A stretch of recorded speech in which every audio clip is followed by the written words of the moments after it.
And if you're able to manifest in the second round of the power manifestation, you can quickly go ahead and share your experience as well on the social media or wherever you're watching for in this second round of the power manifestation. So as we are coming to the conclusion of today's power manifestation, the complete 21 minutes manifesting this power of Paramashiva. Before we move on to the next session, let us all take a few minutes to post our experience, share our experience and what we have manifested today in today's power manifestation, the day 18 of today's Paramashivoham on the social media. While you are posting your experience, you can tag Swamiji's account as well. Either you are posting on the Facebook, Instagram or Twitter. Please tag Swamiji's account and then share your experience, how you are able to manifest in today's power manifestation. Now, we'll be moving on to the next session. We have a long day today to receive Swamiji in the form of Bhikshadana Murti. Today is day 19 of the Paramashivoham. Now we'll be moving on to the next session. Stay tuned. Thank you. And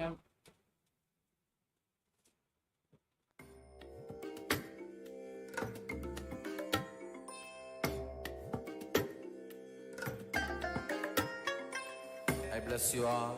Let you all open all your three eyes and manifest the powers of Mahasadashiva. Om Nithyananda Paramashivoham. Om Nithyananda Paramashivoham. Om Nithyananda Paramashivoham. Om Nithyananda Paramashivoham. Om Nithyananda Paramashivoham. Om Nithyananda Paramashivoham. Om Nithyananda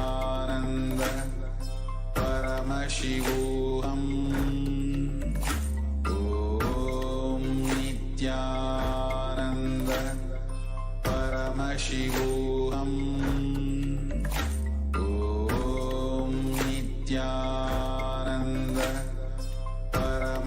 Paramashivoham. Om Nithyananda Paramashivoham. Om Nithyananda Paramashivoham. Om Nithyananda Paramashivoham. Om Nithyananda Paramashivoham.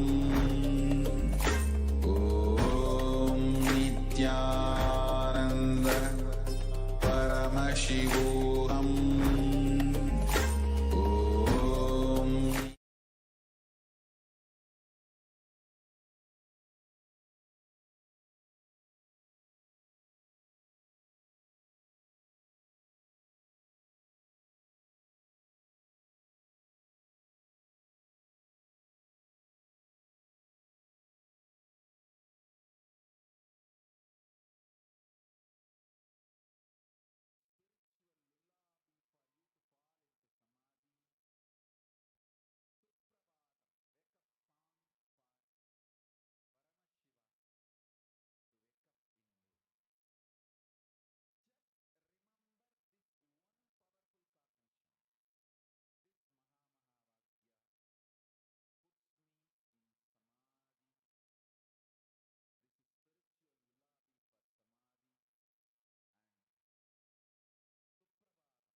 नित्यानन्दं परमसुखदं केवलं ज्ञानमूर्तिं द्वन्द्वातीतं गगनसदृशं तत्त्वमस्याधिलक्ष्यम् एकं नित्यं विमलमचलं सर्वधी साक्षिभूतं भावातीतं त्रिगुणरहितं सद्गुरुं तं Namami. Nithyanandam, we welcome every one of you for the 19th day of Paramashivoham and hope all of you are enjoying the program so far. I can't believe already we're on day 19 of this program. And this time it's been different with lot of, this is, I would say, one of the programs in the recent past where Swamiji has given unique, new revelations. Of course, each darshan is special, but this time we've had some special sessions with Swamiji, and Swamiji has revealed some of the most unique and beautiful revelations on the cosmic truths. So we are having a lot of, we have a lot to like explore, experience together. And today we are going to be learning one of the most important or one of the most beautiful aspects. All of us are going to be learning about applied Advaita.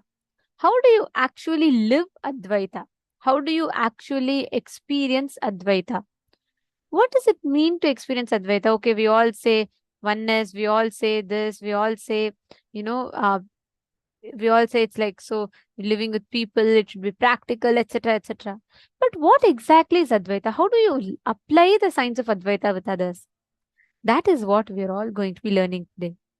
End of the day, the people around you make up your life, right? They're the people who are going to be with you. They're going to be supporting you in your journey, in your goals. They make up a major chunk of your life. So it's important that you have the understanding, the right understanding as to how you can manifest your reality, the space of oneness with them. Today, we are going to be practically learning about applied Advaita. And now the first session that all of us are going to be entering into is the session on Tapo Loka. What is Tapo Loka? How do we exist in Tapo Loka? What is the gravity of Tapo Loka? These are the secrets Swamiji is going to be revealing to us. So listen intensely and share with us what did you understand. Let's listen to the revelation of Swamiji.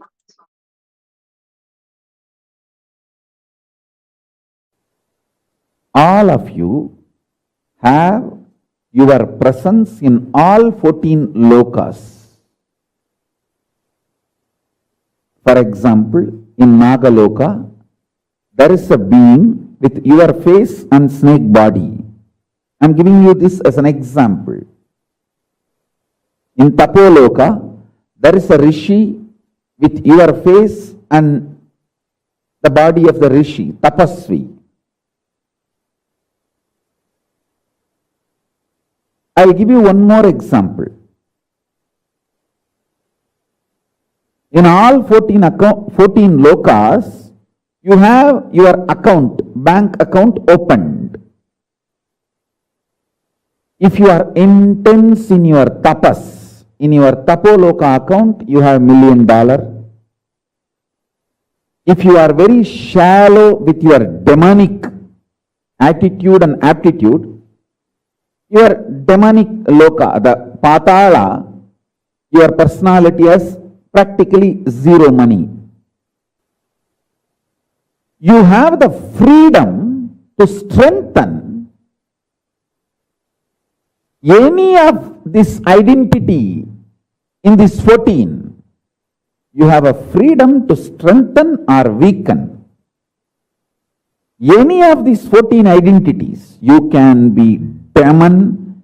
If you continuously come to powerful conclusions that demonic qualities are the best to succeed in this world, if you come to this conclusion again and again and start acting on this conclusion, be very clear, you are strengthening your demonic identity and you start planning your future in Patala, the Asura Loka. If you come to the conclusion,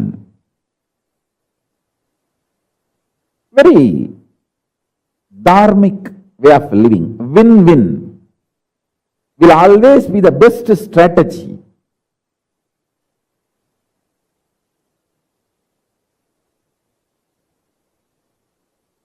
For success in the life. Whenever you come to the conclusion, hey, I should also win, he should also win. That is the best strategy to achieve success in the life.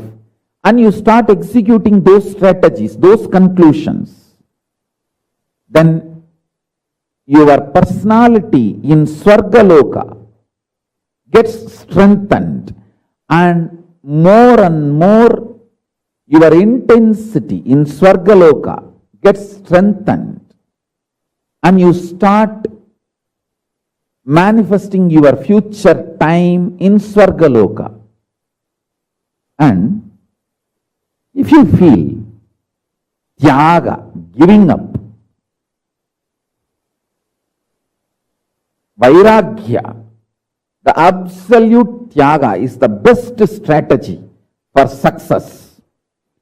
Your personality in Tapo Loka, highest zone, your identity in Tapo Loka gets strengthened. That gets empowered.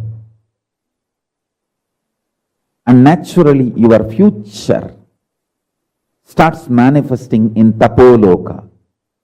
So each of these loka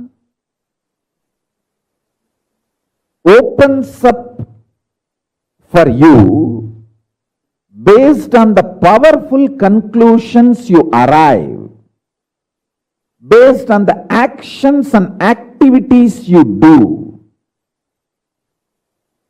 So understand this truth deeply, so you can start manifesting not only the highest zone, Tapo Loka, Satya Loka, all that, you can manifest Kailasa itself. Pure integrity, absolute integrity to Guru and Paramashiva.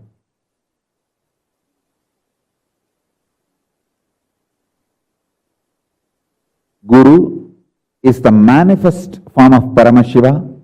Paramashiva is unmanifest source of Guru.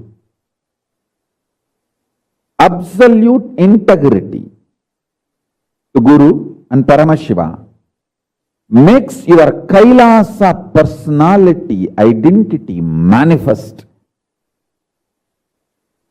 intensely.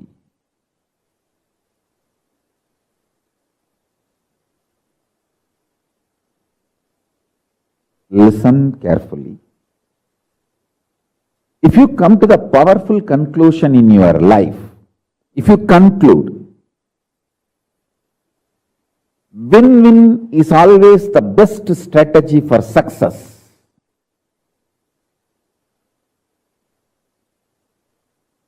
Your Swargaloka identity starts getting stronger and stronger.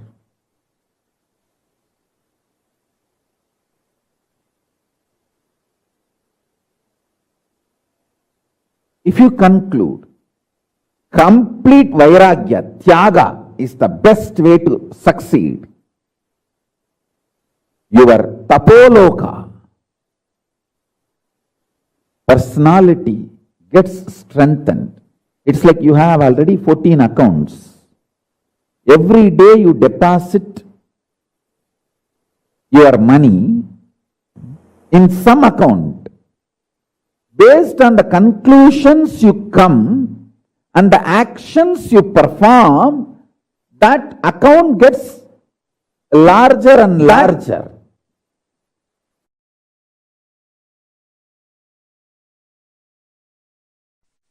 Listen, if you are experiencing oneness, it is Maharloka. If you are experiencing oneness during the multiple expression, even though there are many people, But you know you are in all of them. That is Jana Loka. Even if you listen to these powerful cognitions, you will be irreversibly empowered.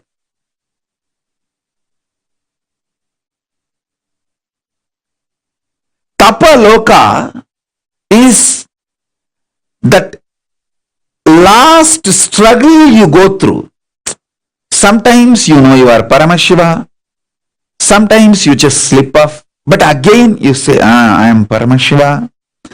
That space is the Tapo Loka. An absolute surrender. Whether I am remembering, I am manifesting Paramashivatva, or I am deluded, I surrender both to Paramashiva. When you take that decision, you are lifted to Brahma Loka. You move to the Brahma Loka. The deep surrender lifts you to Brahma Loka.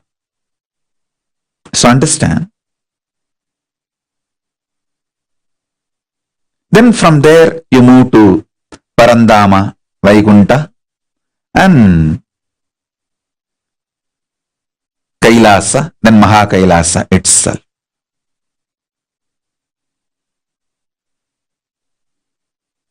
I can project this, a simple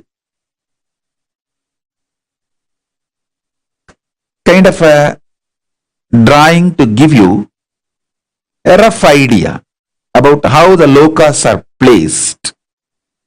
It's not to the scale or to the it is just a rough introduction, kind of an idea it can give you. You can see the Jambudvipa is the known world where we all are now. All human beings, all of us are now in Jambudvipa. Suvarloka is absolute youth, excitement, energy, absolute power, bliss, no boredom, no tiredness, eternal life, Amara Loka, eternal life. Time does not tire you, frustrations does not bore you, failures do not age you, because they all don't exist in Suvarloka. Then the higher Maharloka is the possibility of the oneness, consciousness manifests. You get the glimpse of oneness in Maharloka, and Janaloka, rooted on the oneness, you experience multiverses. That is the Janaloka. Tapo Loka is like a literally last minute, last moment before entering into the ultimate.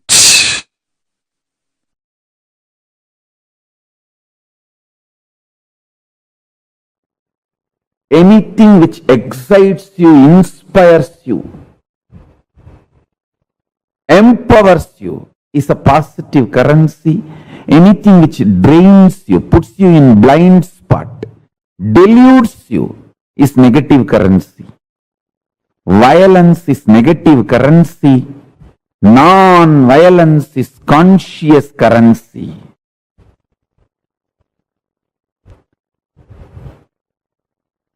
I tell you, your brain is built by consciousness. Don't think brain builds consciousness. No. Consciousness builds your brain. Your whole body can be structured and built by consciousness. Consciousness manifests your body, brain, everything.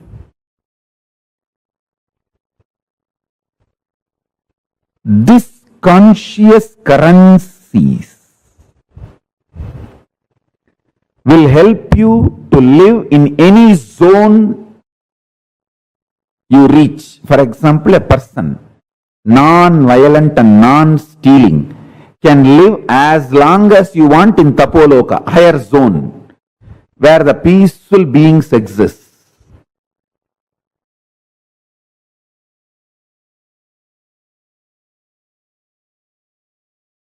Multi-dimensional space zones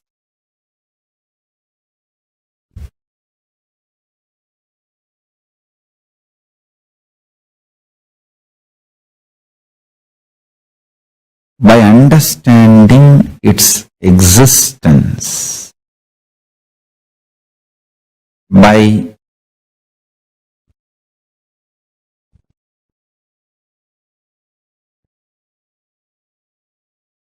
the ability to grasp, visualize, imagine.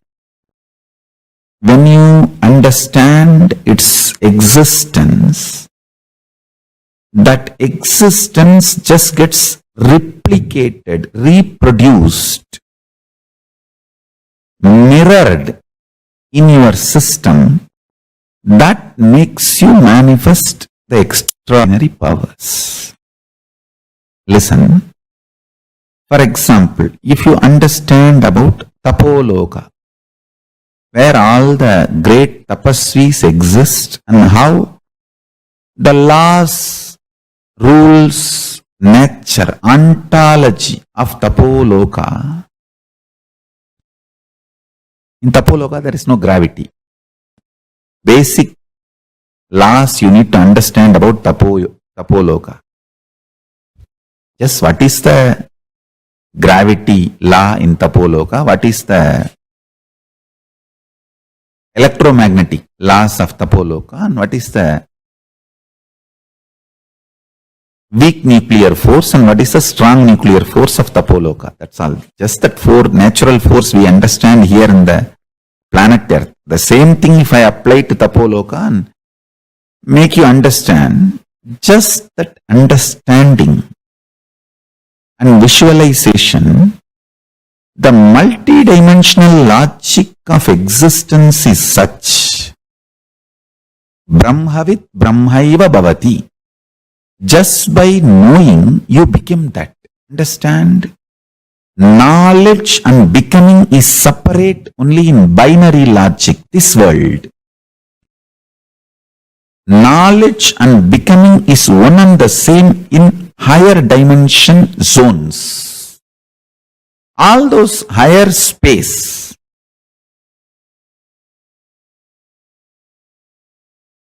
higher zones.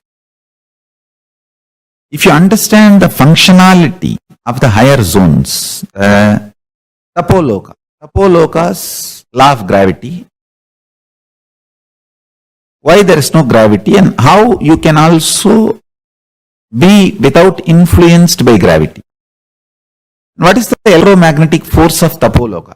See, for example, in the planet Earth, here, your electromagnetic force is lust and fear.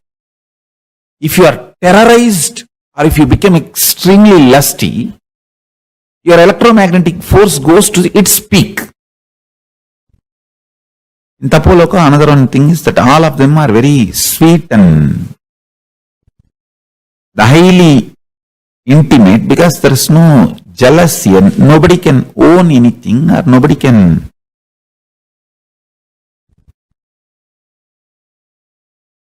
there is no individual understanding of ownership and possessiveness.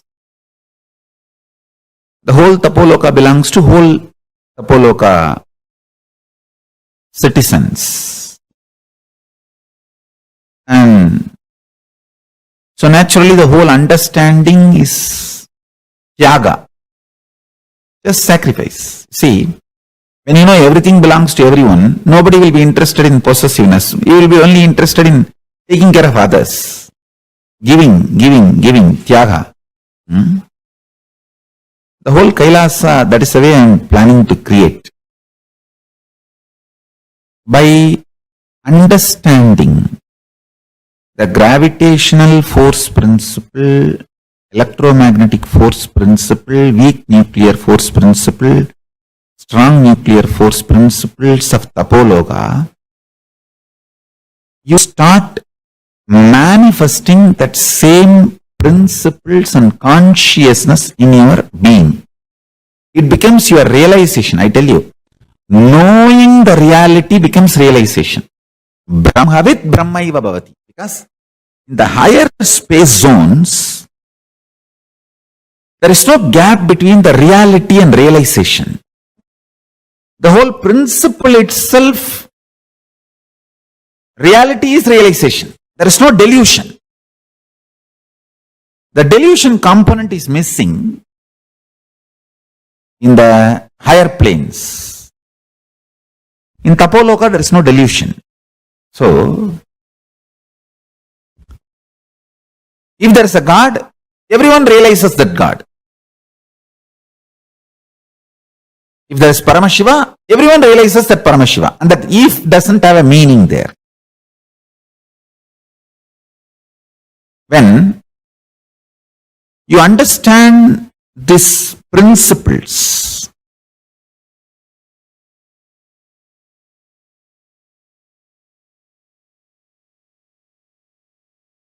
with the, you see, in this planet Earth, understanding does not become you becoming that, because you have so many SDHD, self-doubt, self-hatred, self-denial and all these problems.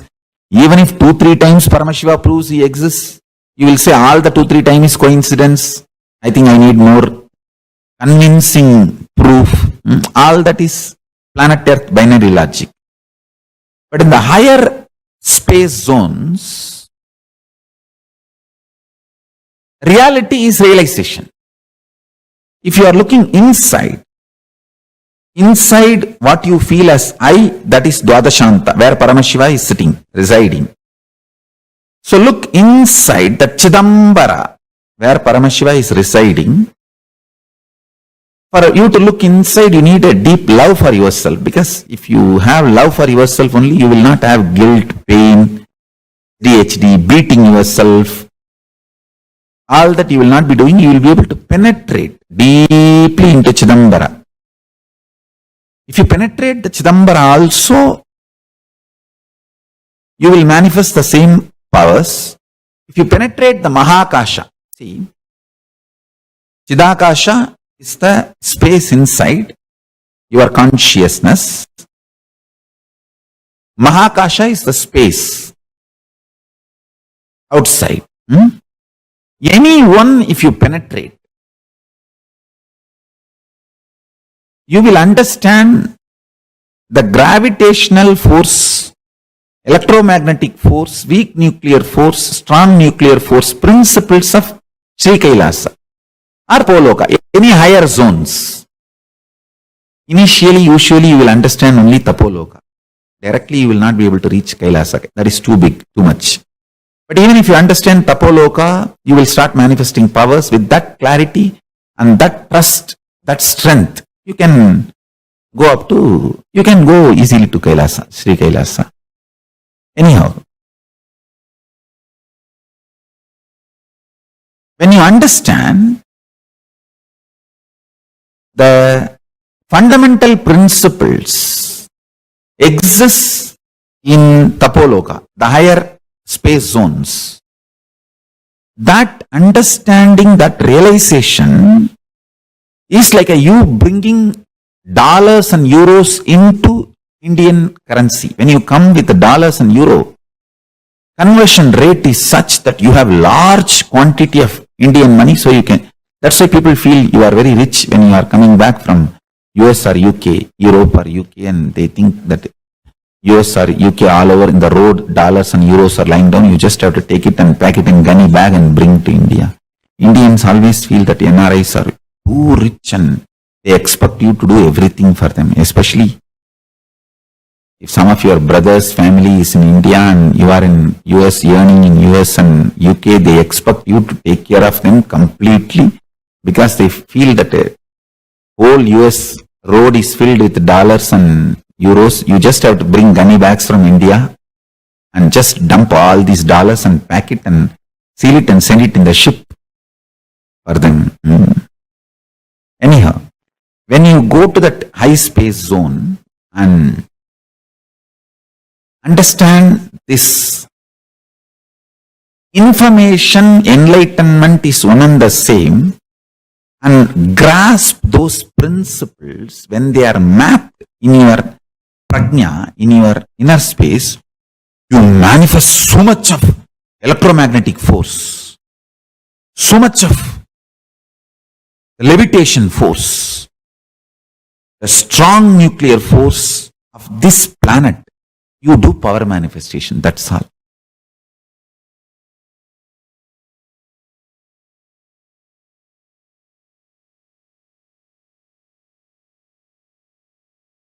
Ishvara manifests in Jiva if the delusion about the Jagat is removed. Information can become enlightenment just if the delusion can be removed by any which way possible. Understand this.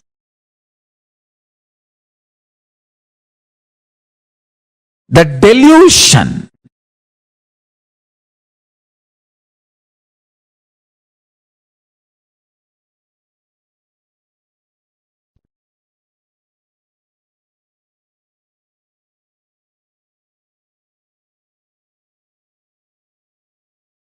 if it can be brought down, information can become enlightenment in you. I'll give you a simple introduction. The gravitation rule. Listen, gravitation theory in Tapo Loka is nothing but, see, tapa, exact word tapa means burning. Your ability to burn your thoughts, your ability to burn your thoughts liberates you from gravity of Tapo Loka. Listen, if you have too many thoughts, you will feel heavy. If the number of thoughts inside you is less because of unclutching, unclutching is the ultimate burning. Tapo Loka, gravity will not pull you down. You can just levitate and master the power of gravitational force in Tapo Loka.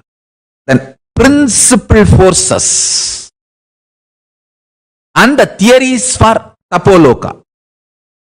Gravitation theory for Tapo Loka, electromagnetic theories for Tapo Loka, and weak nuclear force principles for Tapo Loka, strong nuclear force principles for Tapo Loka. I'll give you all the four for Tapo Loka. Understand? The electromagnetic force of Tapo Loka is burn your stomach with mantra without adding any solid. Nirahara Samyama. All this with a reason only I have designed. Nirahara Samyama. A person who has mastered his tummy, who can burn the fire in the tummy. Listen carefully. The fire in the stomach should be burning, kindled intensely just by mantra without adding any solid food. And When you feel like really you can't handle anymore, you may faint, add liquids, juices. Try this for a few days, then you will understand what I am talking. Listen. The electromagnetic force in Tapo Loka is kindled in you by not having the habit of solid food eating. I tell you, whoever prepares their body, their system, without having solid food regularly as a lifestyle, they are ready, their body is qualified to be in Tapo Loka.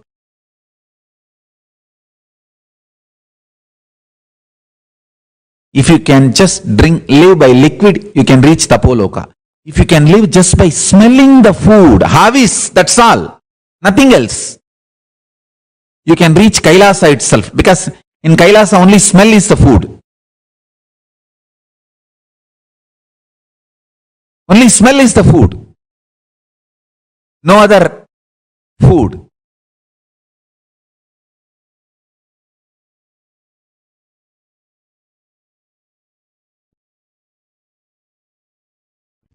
The third force, weak nuclear force. Listen. Listen to this very carefully. When you chant the Mahavagya, or when you unclutch the intense conscious decision, will, persistence you manifest is the weak nuclear force of Tapo Loka. Your will, persistence is the weak nuclear force of Tapo Loka. And anyone who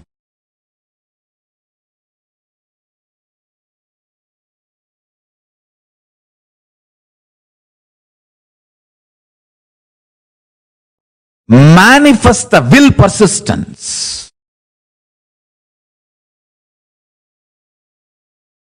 unclutches, or chants Mahavagya intensely and reaches oneness, you develop the weak nuclear force of Tapo Loka, because that burning burns all the patterns. Your body, your system is now qualified. You are qualified to reach Tapo Loka. The strong nuclear, weak nuclear force principles of Tapo Loka is your will, persistence and ability to unclutch. In planet Earth, the strong nuclear force cannot be manifested. Whatever is manifesting, we can study, that's all.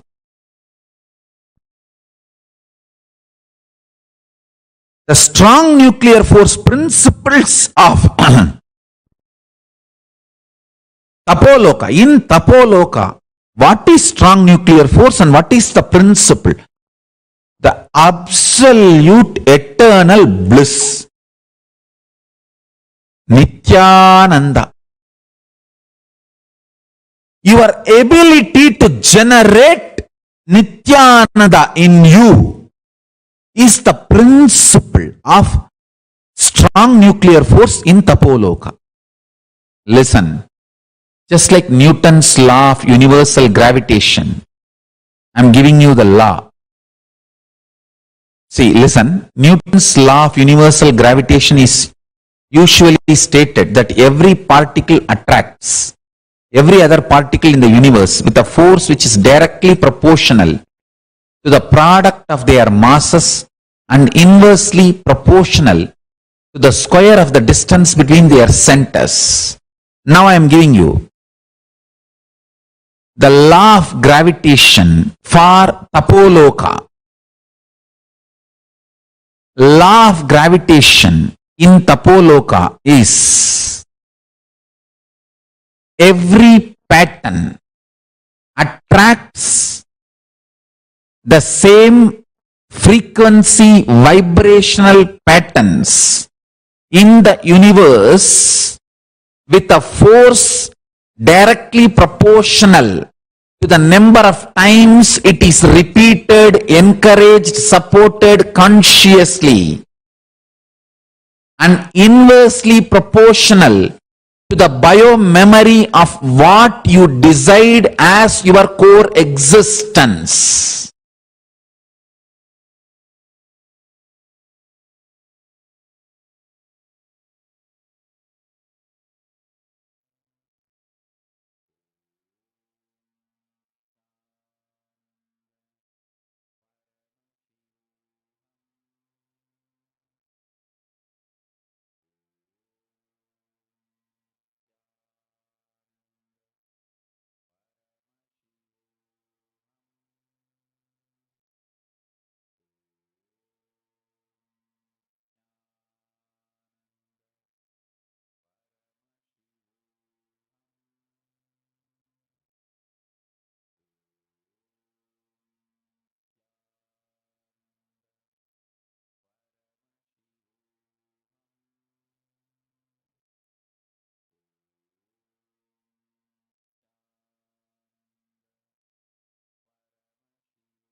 The gravity of Tapo Loka is thoughtlessness.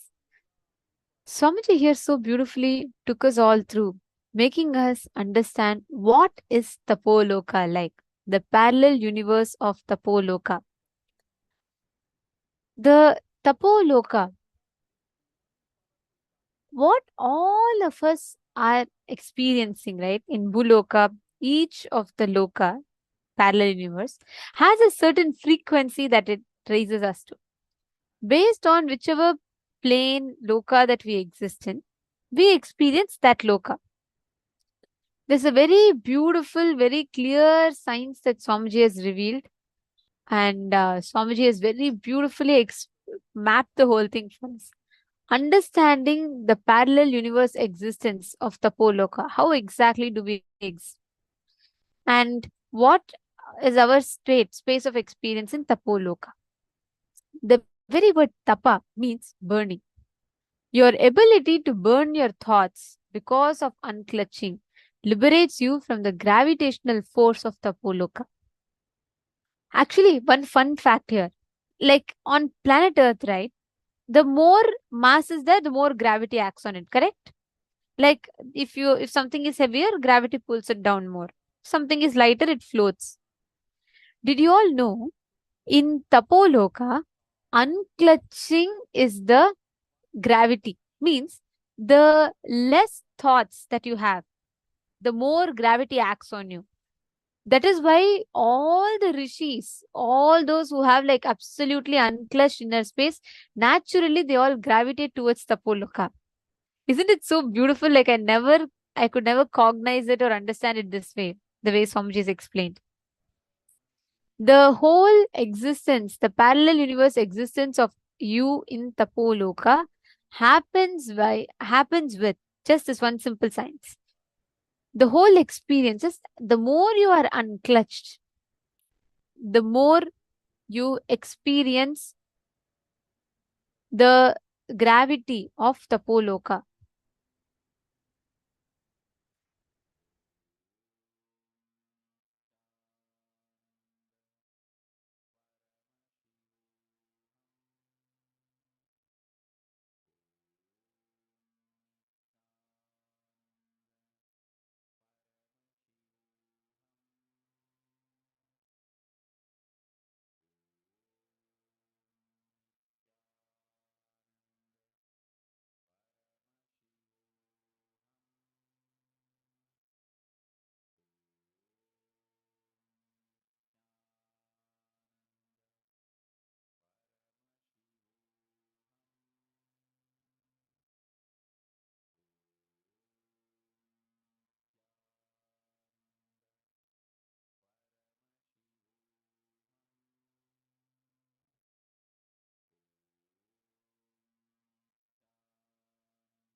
Yes.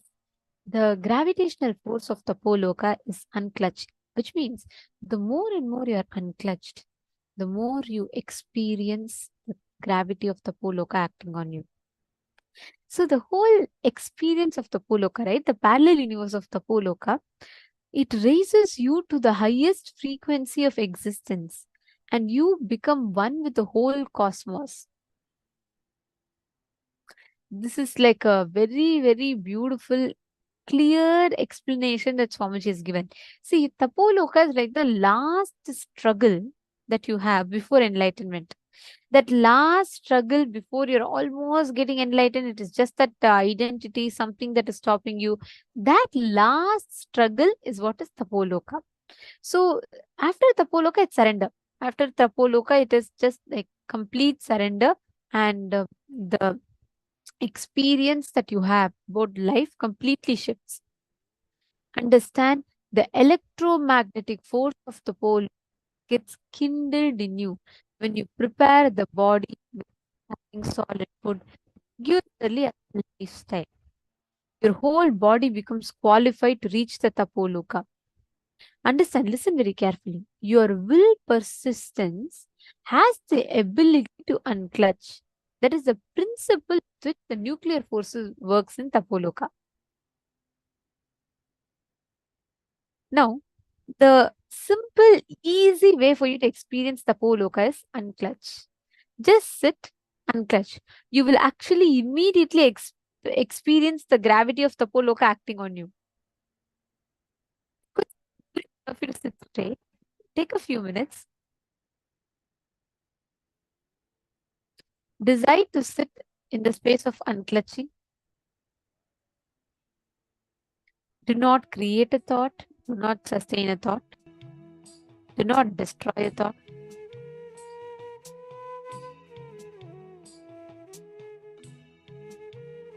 And completely unclutch.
Yes. So now I request all the participants to please relax and settle down. We are now going to be entering into the power manifestation.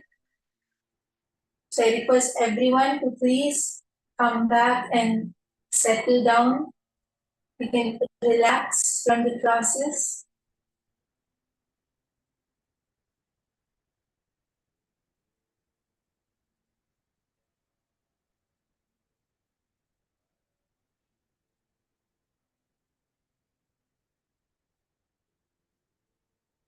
So now we are going to be entering into the power manifestation. And we are going to be manifesting a very interesting power. And the science of manifesting the power means the cognition which we have to hold while manifesting power. That power is something which is very directly related to what we just learned. Swamiji just explained to all of us that if we have to, we all learned about Tapo Loka, right? That if we have to raise to the higher frequencies, if we have to go to the higher lokas like Tapo Loka, then we need to go beyond the gravitational force, right? And for that, we should be able to unclutch from all the patterns or the burdens or the heavy thought currents which we are holding inside us. And Swamiji gave us many techniques like liquid diet and different techniques Swamiji told for us to be able to do that. And now we are going to be manifesting the power of Kamacharitvam. And in this power also, all of us are required to be able to raise the frequency of our existence. Means we should be able to raise our frequency so that we can appear in another place. So this power of Kamacharitvam is the power where it's like how Swamiji had appeared as a Divya Sharira, right? All of you must be knowing the story of how Swamiji was in Adi Kailash, in the Pratiksha Pada Puja, and in Trishulam Adinam for morning yoga. In both the pictures, Swamiji appeared at the same time. So that is actually where Swamiji demonstrated this very power, where Swamiji appeared with his Divya Sharira, where he was in Adi Kailash, but he actually manifested this power and he appeared even in Trishula. And all of us can also see the photographic recording of it. So it is a really beautiful. Like Swamiji showed all of us how it happens. And all of us are also going to be manifesting that same power at different levels. So we are also going to be appearing in another place. So just understanding this, that all of us have to hold the same understanding which we learned from the satsang today. And whatever process we did just 2 minutes ago, just applying that, we are going to practically use it. We are going to practically apply it by manifesting this power. So interesting, so exciting. I'm sure all of us would want to experience it. Is it not? Right. So now here, one very powerful thing we all have to cognize is Swamiji did it, right? And now also Swamiji is going to do. We don't have to do anything. Just cognize this. Swamiji has manifested, you all must have experienced or witnessed. If you have not, definitely will have a chance to go into and look into it later. But now, cognize this. Swamiji, please express through me. I really want to experience myself being in Divya Sharira through in a different place. How does it even feel, right? Actually, for whoever has not seen Swamiji appearing in Trishula Madina, we can actually, we'll be playing the video now. All of us can look at how Swamiji has actually demonstrated this power.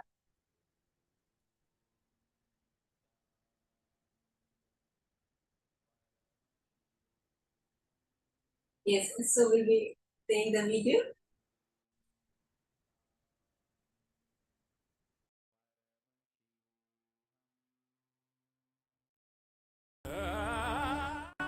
July 5th, 2017 marks as a historical day by yet one another of the countless Leelas, divine plays of the avatar His Holiness Paramahamsa Nithyananda.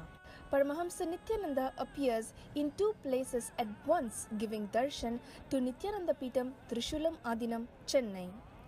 In the early hours of Brahma Muhurta at 4 am on the 5th of July, Nithyananda Peetam in Trishulam Adinam was up and alive, taking part in their morning spiritual routine of performing Nithyananda Yoga. This picture was taken at around 4:05 am by a sannyasi in Trishulam Adinam to record the attendance for the morning yoga session. Little did she know that in the attendance was none other than Paramahamsa Nithyananda himself.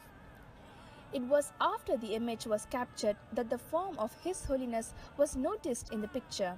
It is undeniably his physical form, as evidenced by the shadow appearing in front of him.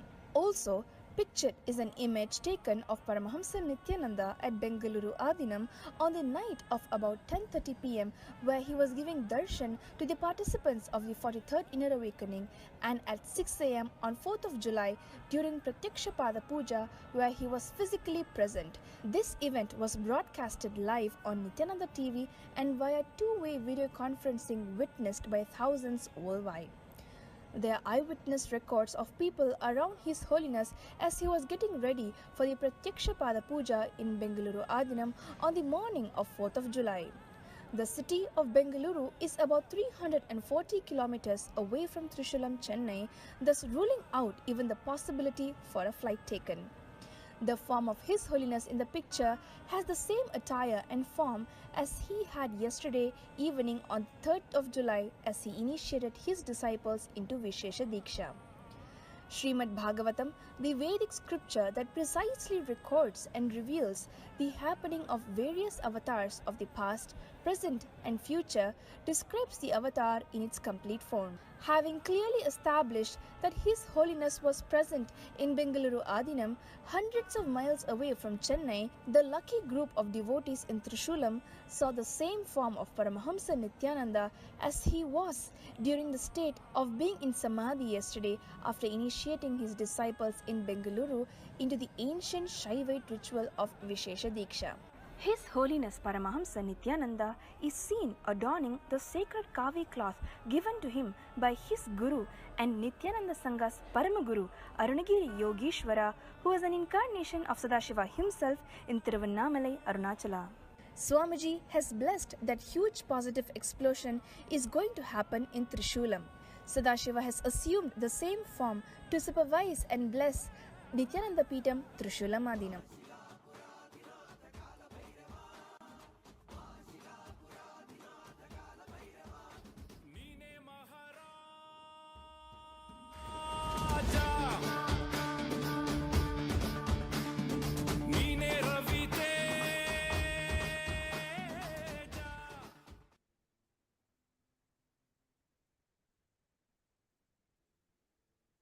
So all of us just saw how Swamiji himself appeared through his Divya Sharira in two places. And now just by seeing this, just by seeing the manifestation of Paramashiva himself, we are also going to be mirroring these neurons.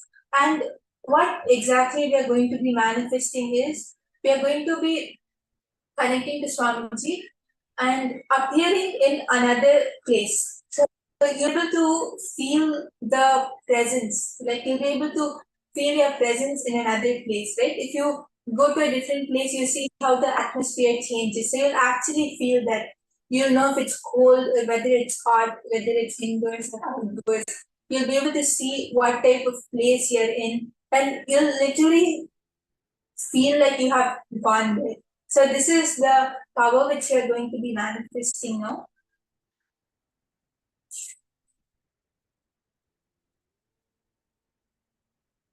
And now we are going to be starting with feeling how the atmosphere around us is and telling how is it. Like we are going to be, when we manifest the power of karma, there are many levels. Like first, you will feel that you are there, but the other person might not be able to physically see you or feel your presence, but you would be able to feel your own presence over there. Then as you keep manifesting, the other person will start feeling your presence. You'll be able to see the details, the colors, the activities, and soon the other person will be able to see you as well as you'll be able to see them.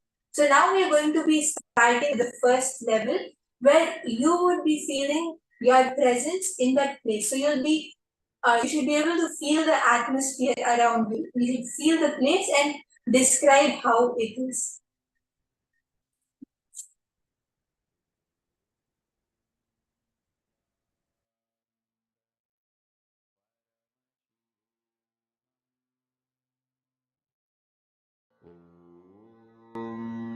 Nithyananda Paramashivoham. So I request all the participants to please connect to a partner. You can reach out to anyone in the Zoom room and connect to each other on the chat also.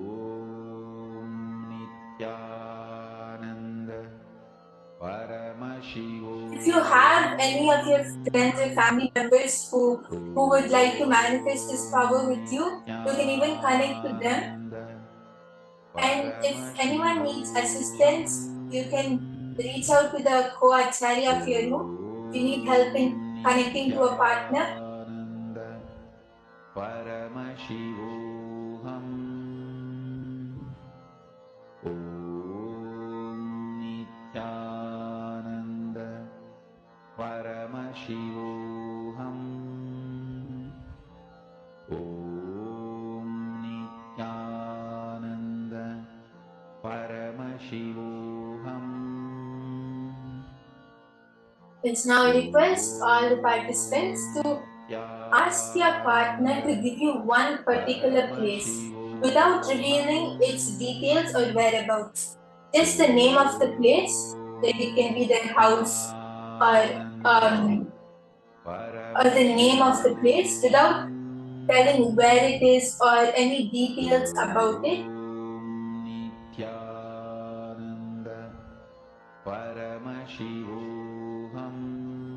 And now just holding that visualization, just holding the image in your third eye, connect to Swamiji and remember Swamiji at third eye. Put your awareness on your third eye and connect to Swamiji.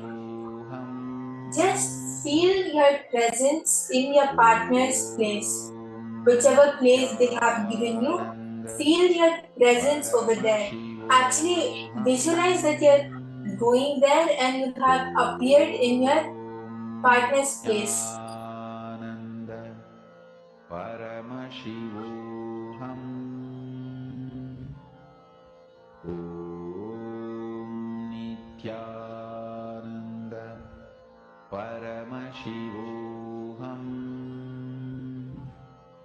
Om Nithyananda Paramashivoham.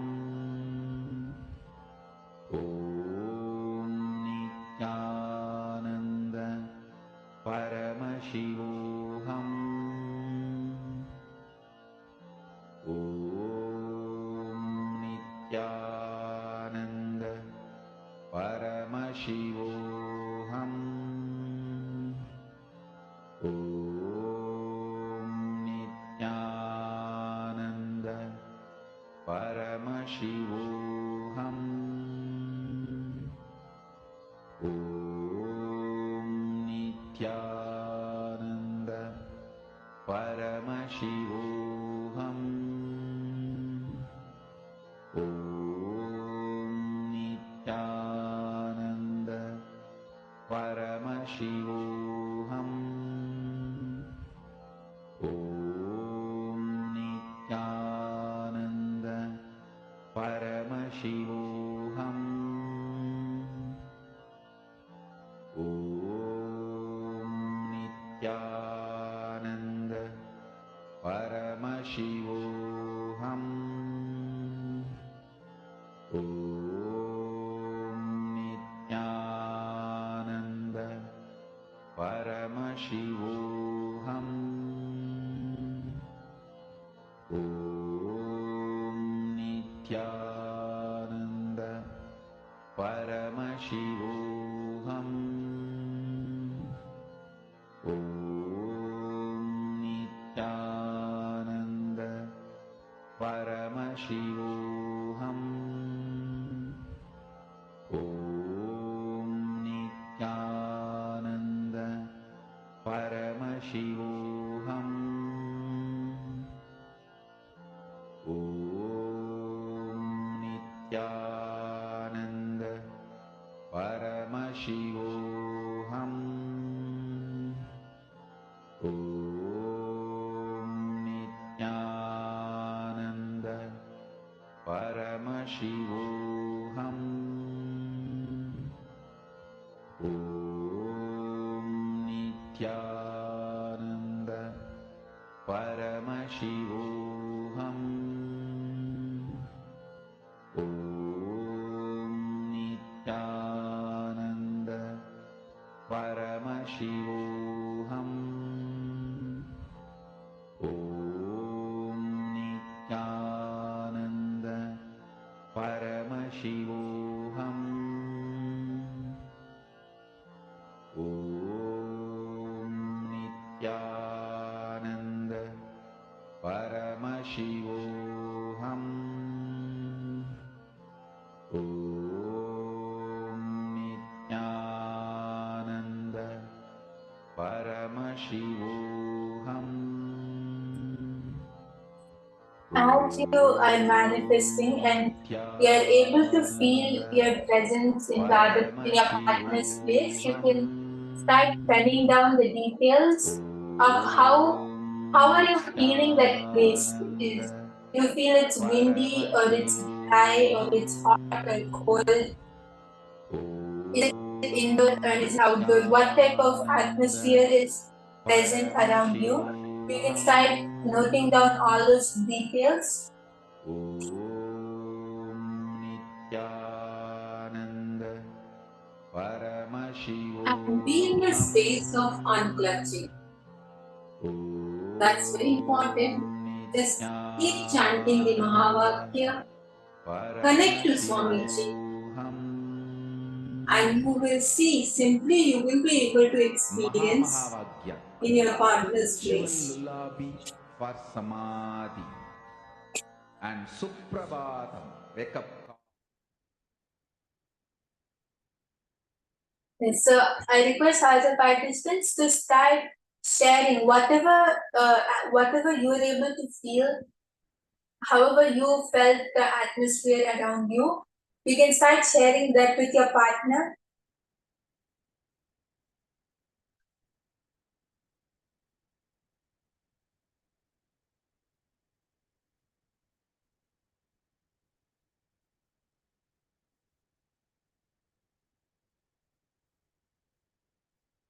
Lullaby for Samadhi and Suprabhatam, wake up song for Paramashiva in me, for Paramashiva to manifest. With this one spiritual powerful cognition, chant this Mahavagya.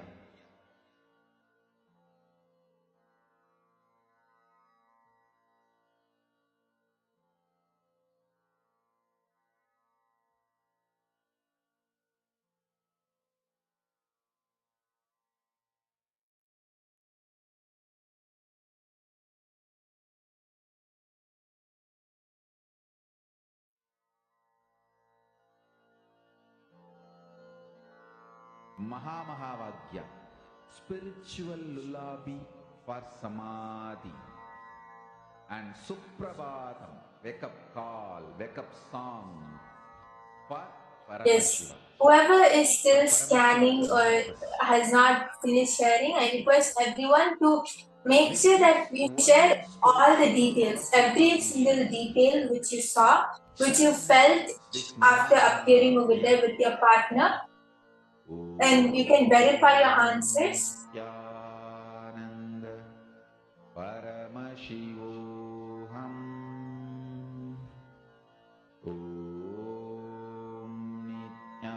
Whatever details which you were able to feel, even if you are feeling a mosquito biting you, you should share that also, because every detail counts and every detail is Swamiji's manifestation. Paramashivoham. Om Nithyananda Paramashivoham. Om Nithyananda Paramashivoham. Om Nithyananda Paramashivoham. Om Nithyananda Paramashivoham. Om Nithyananda Paramashivoham. Om Nithyananda Paramashivoham. Om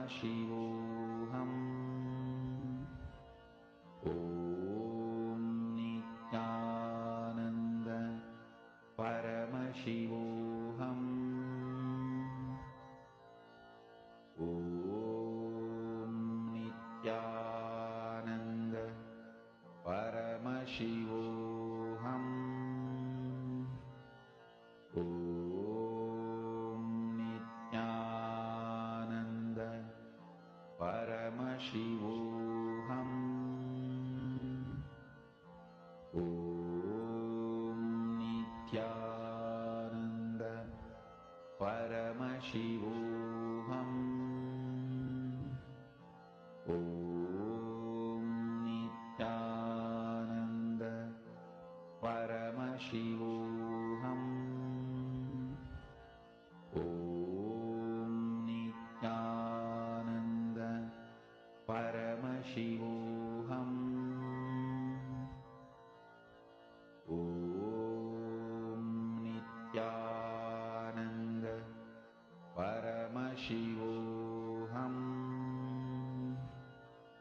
Om Nithyananda Paramashivoham. Om Nithyananda Paramashivoham. Om Nithyananda Paramashivoham. Om Nithyananda Paramashivoham. Om Nithyananda Paramashivoham. Om Nithyananda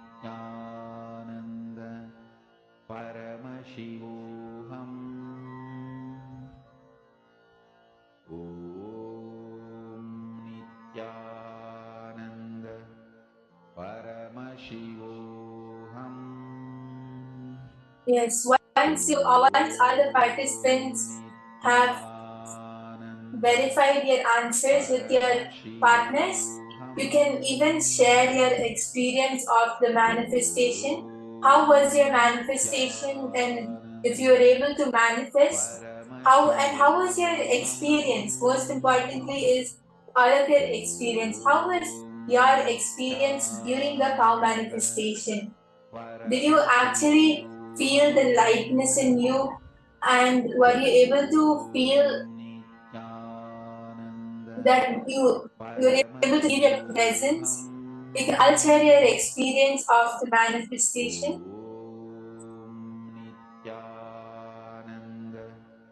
Paramashivoham. Om Nithyananda Paramashivoham. Om Nithyananda Paramashivoham. Om Nithyananda Paramashivoham. Om Nithyananda Paramashivoham. Om Nithyananda Paramashivoham. Om Nithyananda Paramashivoham. Om Nithyananda Paramashivoham.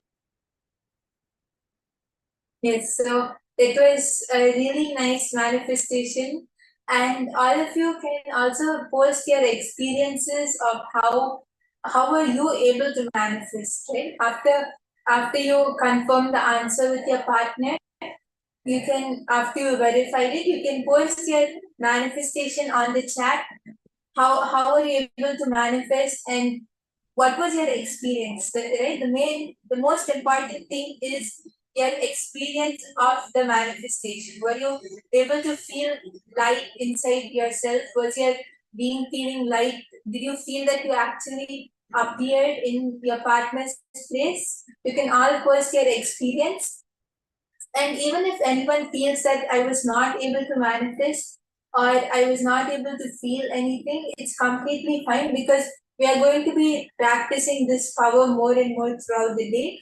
And just the decision to sit and manifest by itself is a manifestation, because Swamiji is waiting to flow through all of us. And the moment we give a yes to Swamiji, the moment we say yes to Swamiji to manifest through us, at that time itself the manifestation starts happening. It might take some time to be shown outside and to be projected outside, but the manifestation starts. And now we're going to be moving on to the next session, where we will be learning from Swamiji about what is karma.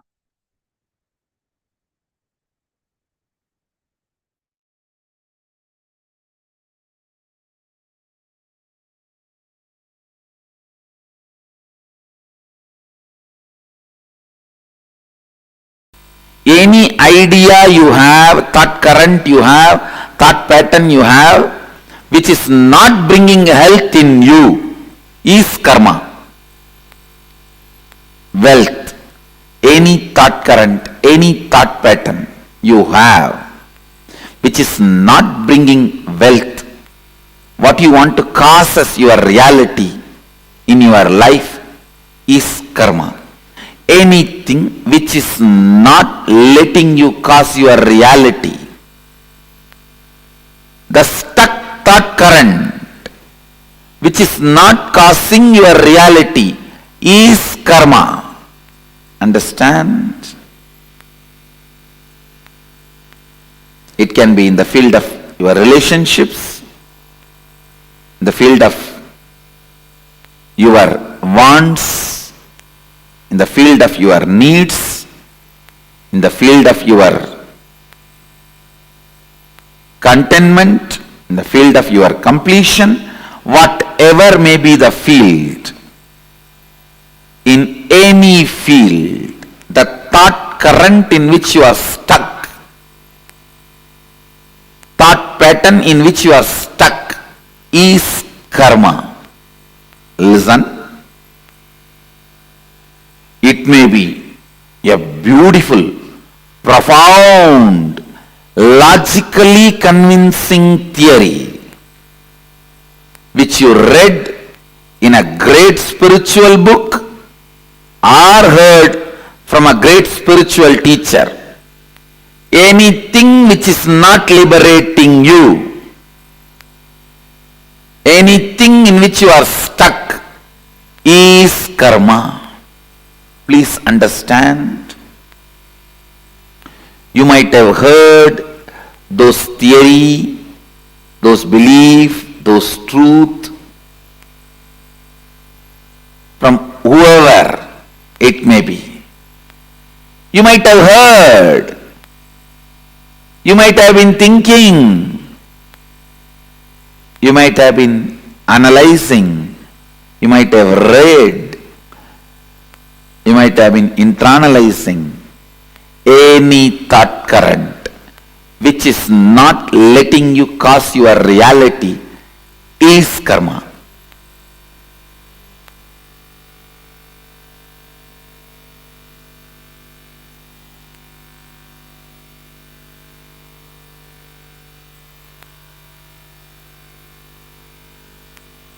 There may be tons of books you would have read on medicine, but if you are not out of disease, the thought pattern, thought current you built with all your knowledge is only karma.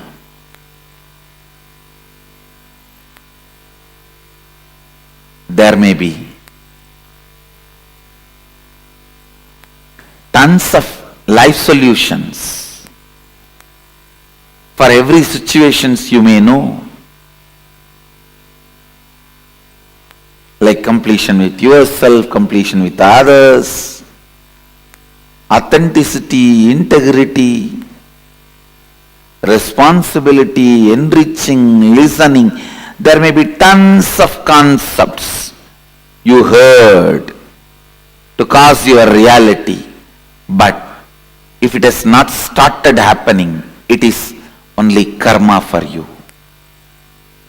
Listen.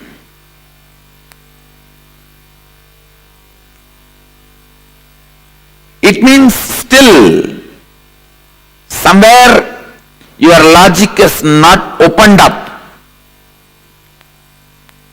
Any thought current which makes you feel stuck,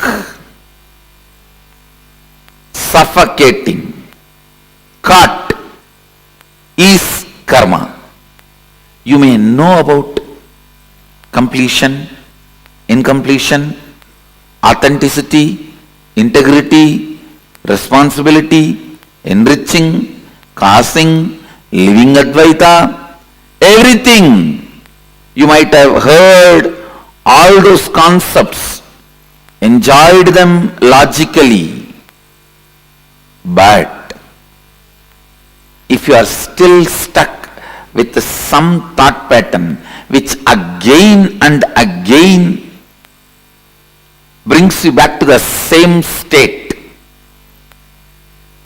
if you have not caused your reality, be very clear, all these thought trends and thought currents and definitions, everything is just karma for you.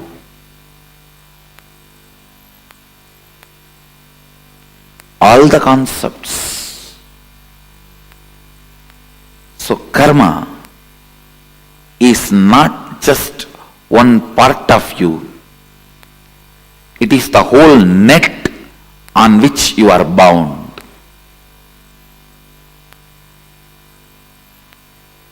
Anything which raises you to the next level, which gives you the push, breakthrough, is freedom. is completion.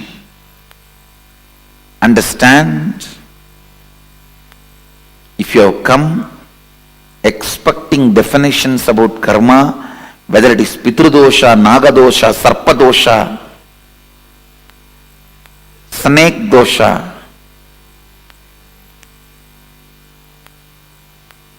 what is karma? You are wrong. Listen. Any thought current or pattern, thought pattern or lifestyle in which you are stuck, your reality is not caused, is karma. Any thought current, thought pattern which gives you a breakthrough, push to the next level of your reality, which is making you cause your reality, is liberation, is completion.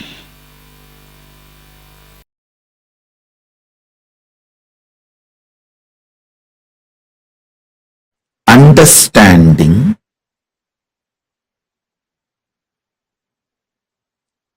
the cosmic flow of life, like karma,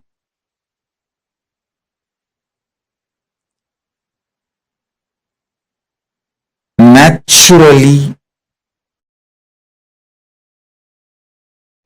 takes its own course of life. Listen to every truth I am revealing. Understanding the natural flow of life means knowing people who harm you will get their karma back.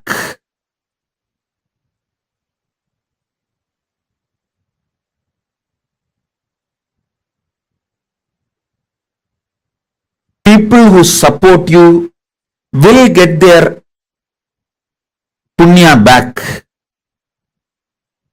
If you do something wrong, you get the karma. If you do something wrong but you raise your consciousness, you can save yourself from the karma coming back. Understanding these few basic principles takes away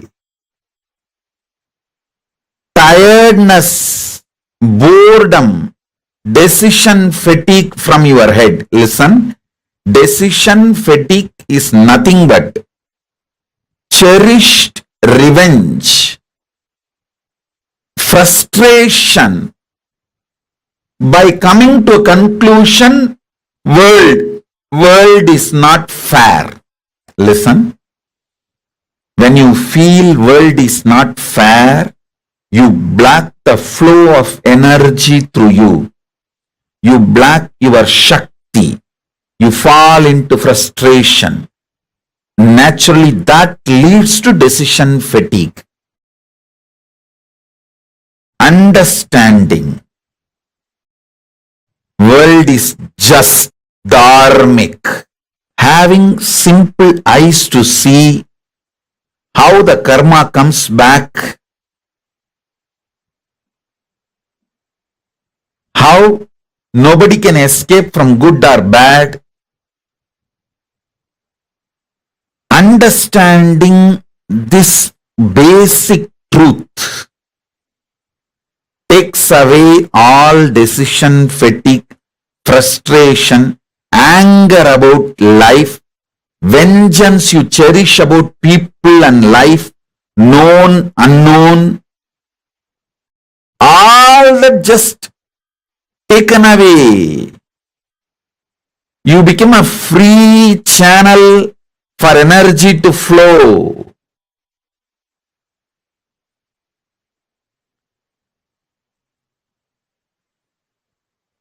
Listen.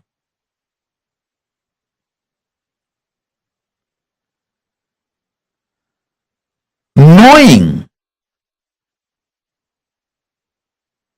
whether human society or world nature.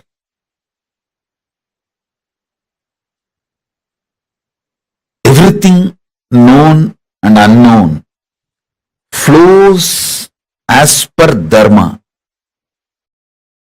I tell you guys, it is this clarity, just because of this clarity, karma naturally goes back to people. I don't initiate new karma. See, listen carefully.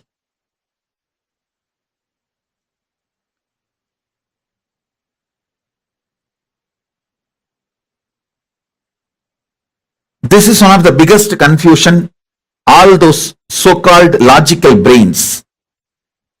People try to tell, maybe, see, when I tell them, hey, don't kill the goat and eat, next janma, the goat will come as a human being and kill you and eat. They say, maybe Swamiji, last janma, the goat killed me and ate. That is why now I am killing the goat and eating. Stop initiating new karma. Then your Kundalini will be awakened. You will have the Shakti to see the flow of whole life. Stop this idiotic justification for initiating new karma. Listen carefully.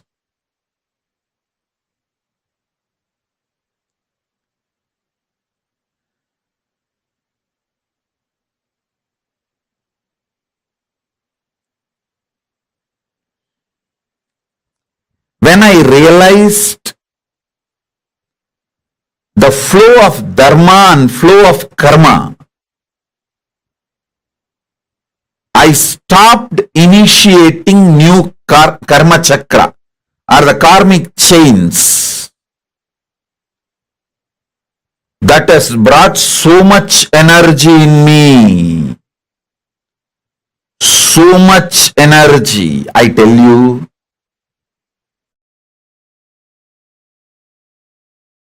Every time I start having larger visualization, larger plans, larger work. Every time when people try to hit me, persecute me, I flare up and become larger than their imagination.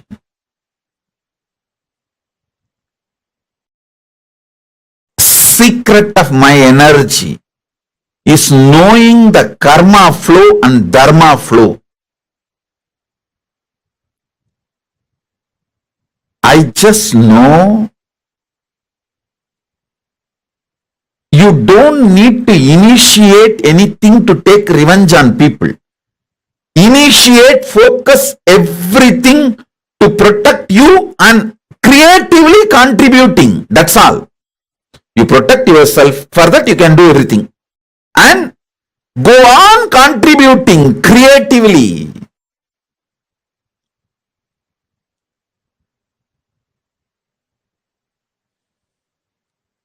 Even when I give a simple hug, it is absolutely creative. I just want to lubricate that being's inner space with my love and compassion and acceptance, so it can flower into a beautiful, powerful being. Same way when I scream, I just carve that being to become a god in every level. I stop just with these two. Maximum I protect myself and I go on contributing creatively, because I am assured inside me experientially about the flow of the dharma, flow of the karma. I do not have a cherished vengeance, cherished anger, cherished violence. All of you should know. You may not have cherished anger towards one person, but you may have a whole against the whole system.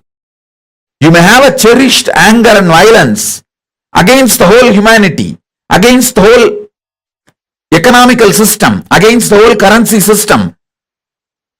When you cherish the anger against the whole system, or the organization you are working for, or the career you are doing, or the clients you are having, you may have anger towards the whole system. Even that gets you decision fatigue. When you cherish anger towards one person, it's called vengeance. When you cherish anger towards unknown system, it's called frustration. Vengeance and frustration both brings decision fatigue in you.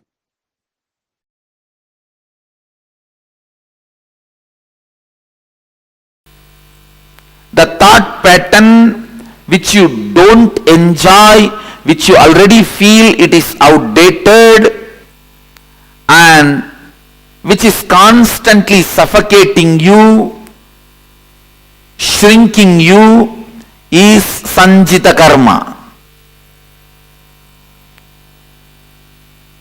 And the thought pattern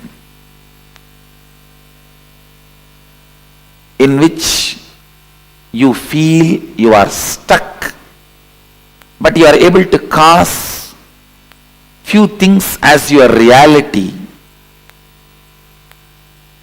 in your life, that is agamya karma. But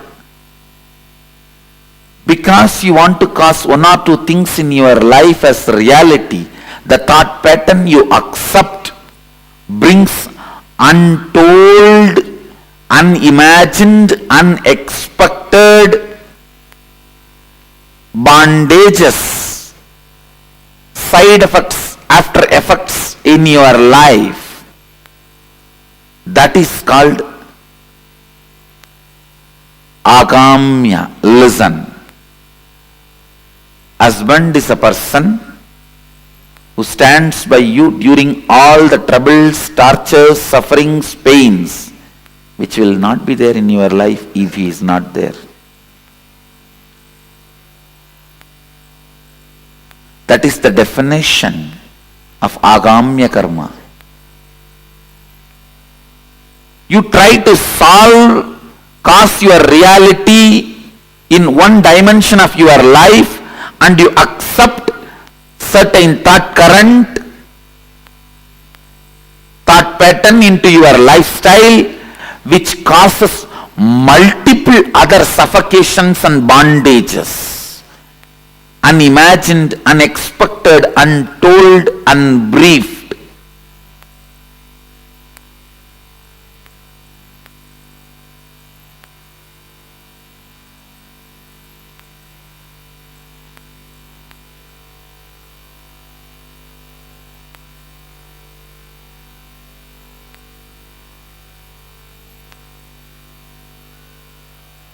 Understand?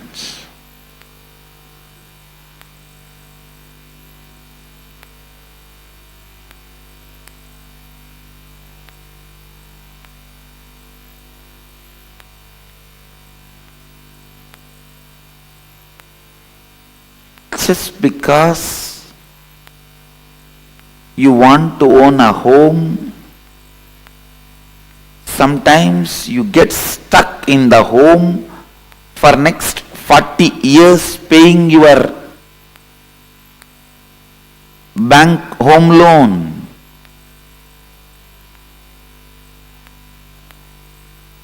You want home.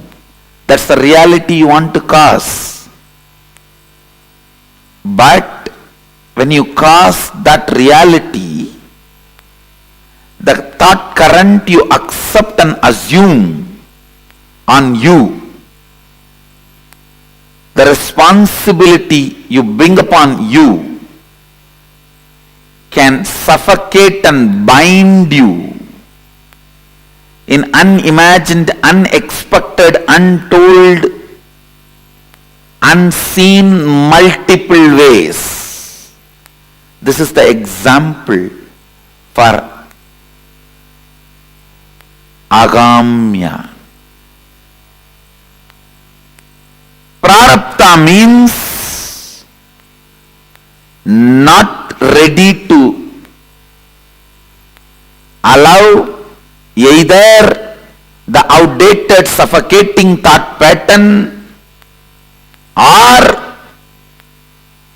the thought pattern which causes your reality partially. Deciding boldly to go on renouncing any thought current, thought pattern, even if you suspect them that they are not going to cause your reality completely. If you go on discarding, the discarding will become a lifestyle. That discarding thought pattern, thought trend, thought current is prarabdha.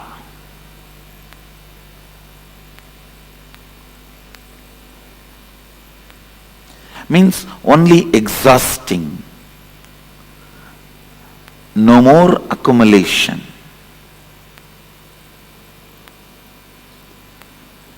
Waking up to the reality. Any thought current, any thought trend cannot cause all my realities as reality.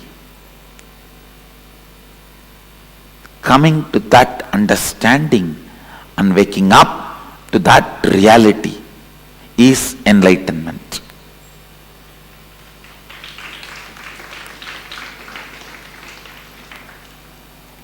Not ready to be stuck in any thought current is the liberated thinking current. Not ready to revere, honor any thought current is liberated thinking current.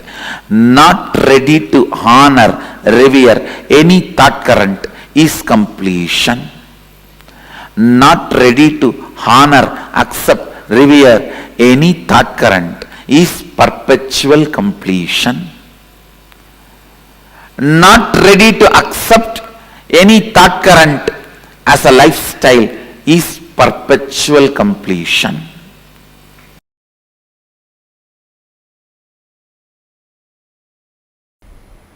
However, you understand, the cosmos does not record anything other than violence. Means only if you cause pain, karma gets recorded. Other than violence, nothing is recorded as karma. For example, somebody goes and steals $2 billion from a multi-billionaire, and that fellow is loaded with trillions of dollars. He doesn't care. No time to punish him. Come on, let's earn more. He goes out. He doesn't bother. You don't get karma. And you go to a homeless guy and steal few pennies. That fellow rolls on the ground and cries. You get karma. Karma is not the quantity or quality of the action you performed. It only the amount of interference or violence you caused. That's all. Listen, I'll go to the origin of the universe. Please understand. Now, I am giving you cosmic legal opinion. I commit with you, I will be completely integrated to the original truth. Because many of you make make many decisions in your life based on my legal opinion. With that responsibility, I am talking to you. When this whole universe manifested, Mahadeva, Sadashiva, made only one sankalpa. Let me become many to celebrate me. Listen, it means the first principle is let us all coexist. That's all. The primary principle, let us all coexist. Other than the violence of breaking this, let us all coexist, nothing is considered as karma.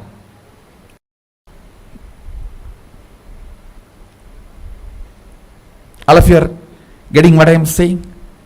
See, that infinity,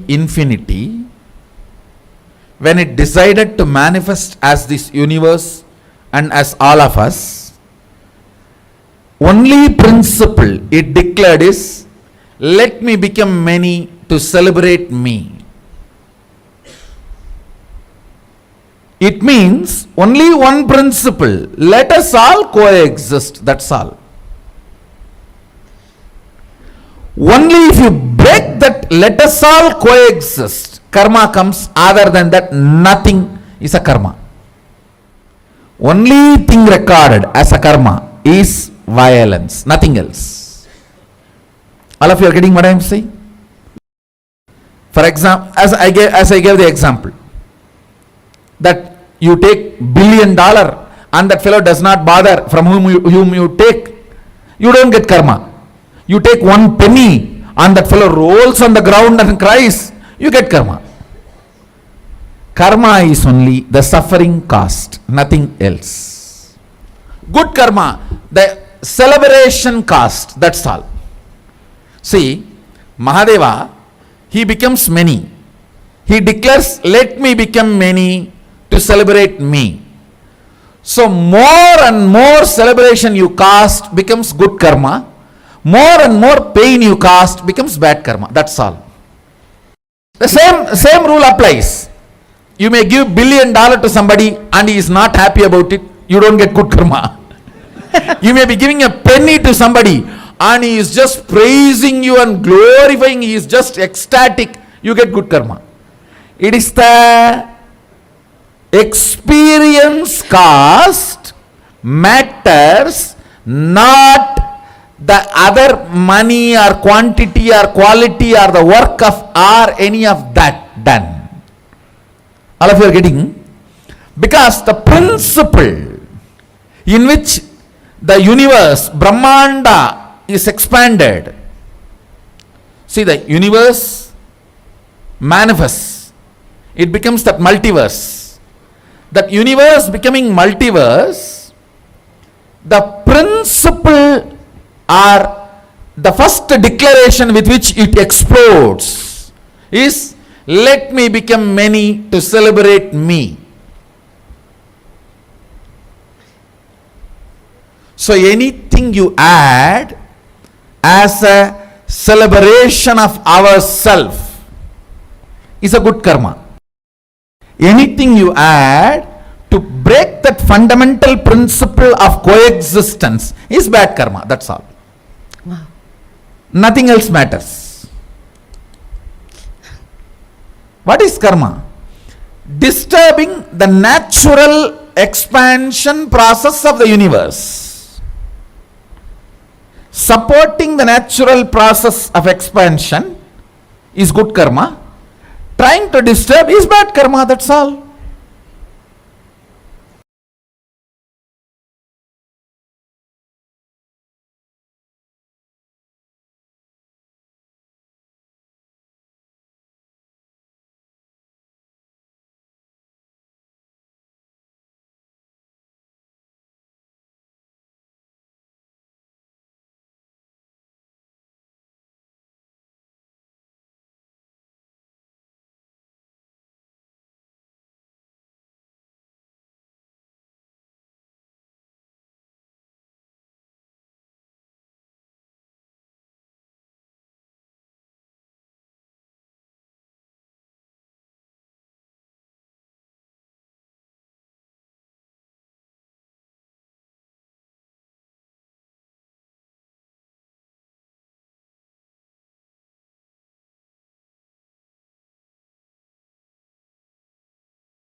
The very word karma has so many different misconceptions, misconstrued meanings today. But Swamiji has literally redefined what karma means to all of us, right? Can I request each of you to now to post what is karma according to you? Can I request each of you to post? Pavanaya, Zakmedaya, and Fabio Brunoaya, and Shantanu Mahamuniaya, Nithyanandam Shantanu Mahamuniaya, Akash Jaranamasaya, and Sanjay Oriaya, Sri Nitya Krishna Priyan, Satishwaranaya. Can I request each of you to post what is karma? What do you understand as karma? When we utter the word karma, based on what Swamiji revealed now, what do you understand as karma? Nityananda Ma Herlin Gomez, come on, Ma Saroj, Ma Jnanalakshmi, Ma Donna, Ma Xiangxing, Ma Mahabhairava Jnana, Ma Dhanvantri Shaktini. There are so many of you I see. Ma Nitya Guru Prasadini. What is karma according to you? Ma Kathleen Lee, Ma Vas, Ma Irene Lemos. What is karma according to you? Okay, Ma Vimala has posted karma means causing violence to others. Okay. And Ma Vinuta Nagaraj, Ma Dhanvantri Shaktini. All forces that hold you back in reality is karma. Okay. Causing suffering, violence is karma. Okay. Bad karma is created when you cause suffering to others. Okay. Ma Istak has posted, knowing the flow of dharma, the flow of karma. Stop initiating new karma like killing a goat to eat. I am assured inside me experientially about the flow of the dharma and karma. Okay. Come on, Ma Lavital, Ma Diana's beloved, every one of you. Can you all post? See, because this is very, very important to understand what karma is. Beautiful. Ma Jian Lavital, you got the perfect definition. That is exactly what Swamiji said. See, many of you have posted that karma is getting stuck. Sorry, karma is violence. But that is a very limited understanding of what society defines it as. Listen very carefully. Anything that you are stuck in is a karma. Now, when we say karma, right, we typically think like many of you have posted. I see that many of the messages say that you doing some actions of violence, right? Let's say if I go hit someone. Listen to this very carefully. It might be shocking, but it is true. The karma is not the action. The karma is the thought current that you take the action from. For example, let's say if there's a millionaire and $100 or $10,000 from the millionaire is being stolen, but the millionaire is not even bothered about it. The person who stole will not get the karma. Listen very carefully. It may sound very paradoxical, but this is the cosmic law revealed by Swamiji. The same thing, a person who has $100, a poor person, from him even $1 is stolen, but he suffers because of it. He feels like, oh God, where is that money? And he's searching for it. The person who stole that $1 will get karma. Here, from a millionaire, $10,000 are being stolen, but he is completely unaffected about it. The person who stole $10,000 does not get the karma. The same thing, a person who has $10,000 and from him you take $1, but he's suffering because of it, it causes you strong karmas. Listen, karma is not the action. Karma is the thought current which makes you take the action. Cosmos does not do video recording. Cosmos does not go by CCTV. It does not go by video recording. Cosmos runs by audio recording, which means what is running inside your inner space, the thought currents, the thought processes. This is a very important, all of us need to understand this one thing. Anything which you are stuck in causes karma inside of you. Are all of you understanding this? It is based on your karma. When we say, okay, like don't do something harmful, you will get karma will come back to you, which means the karma chakra you initiate, it causes a cycle reaction and it comes back to you. Have you all seen this meme? I'm sure you might have come across it, where you will see that, the domino effect, where the one slab is pushed, it's going to push everything, and the last slab will come back and fall on you. The karma chakra, the thought current with which you initiate an action, the moment you push, you take an action from a certain thought current, it is going to go all the way around and come back and fall on you. Listen very carefully. Karma is not the action, it is the thought current that pushes you to take a certain action. Now, the question here is, based on what are you defining your karma as? Are you going to explain? Are you going to still be stuck with understanding, oh, karma is just action. Let me do some good action in front of others and I'll get good karma? No. Let's say if you have a,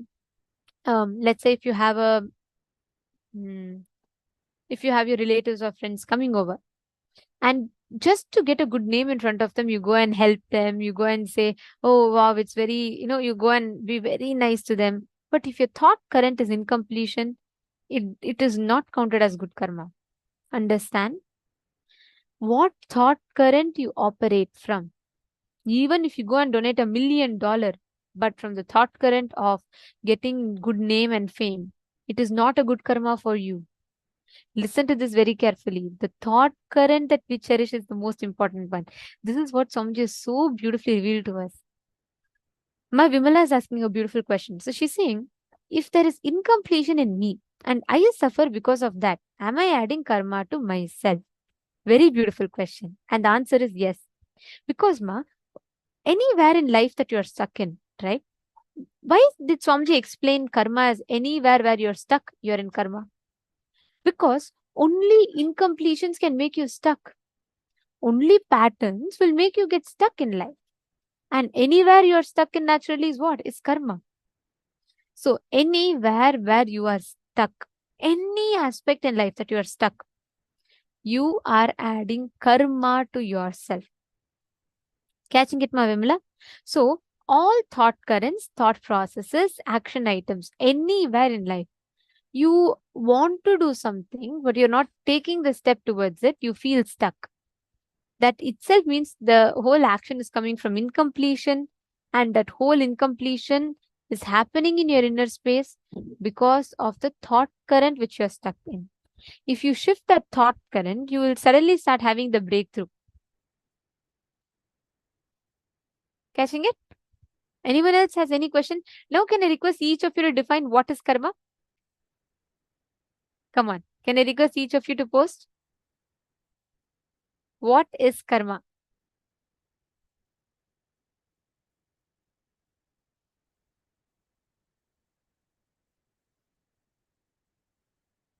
Karma is an action happening, even thought is karma. Okay, Shantanu Mahamuniya. Okay.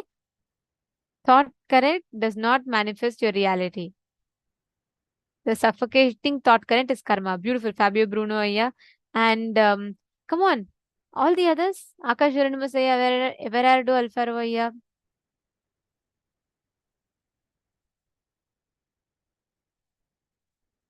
Everardo Alfaro Aya is asking, yesterday I heard a person say that if I have tried in not being good, it's incompletion.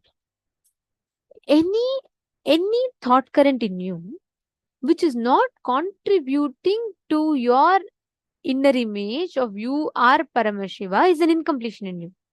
For example, if you think I am very smart, but I'm not as smart as Paramashiva, or even if you say I'm very intelligent, but I don't think I'm good enough or intelligent enough for a certain thing, is an incompletion. Anything, any identity in you other than the truth that you're Paramashiva is an incompletion. So all of that is an incompletion. Anything, see, whenever you have something stuck in life, right? All of this is always constantly having wherever you get stuck with. All those thought currents are from incompletion. Understanding? So karma is an incompletion, yes. Susan Davidson, that's right. Okay, karma is when you're stuck in a thought current. Karma is also an incompletion. Nice.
Yes, sorry for that. Okay, and then there's one more question from Ma Xiangying Zhao. So Ma Xiangying Zhao has asked, Dear teacher, it's a bit unclear. One of my students, I recommended her to come to class.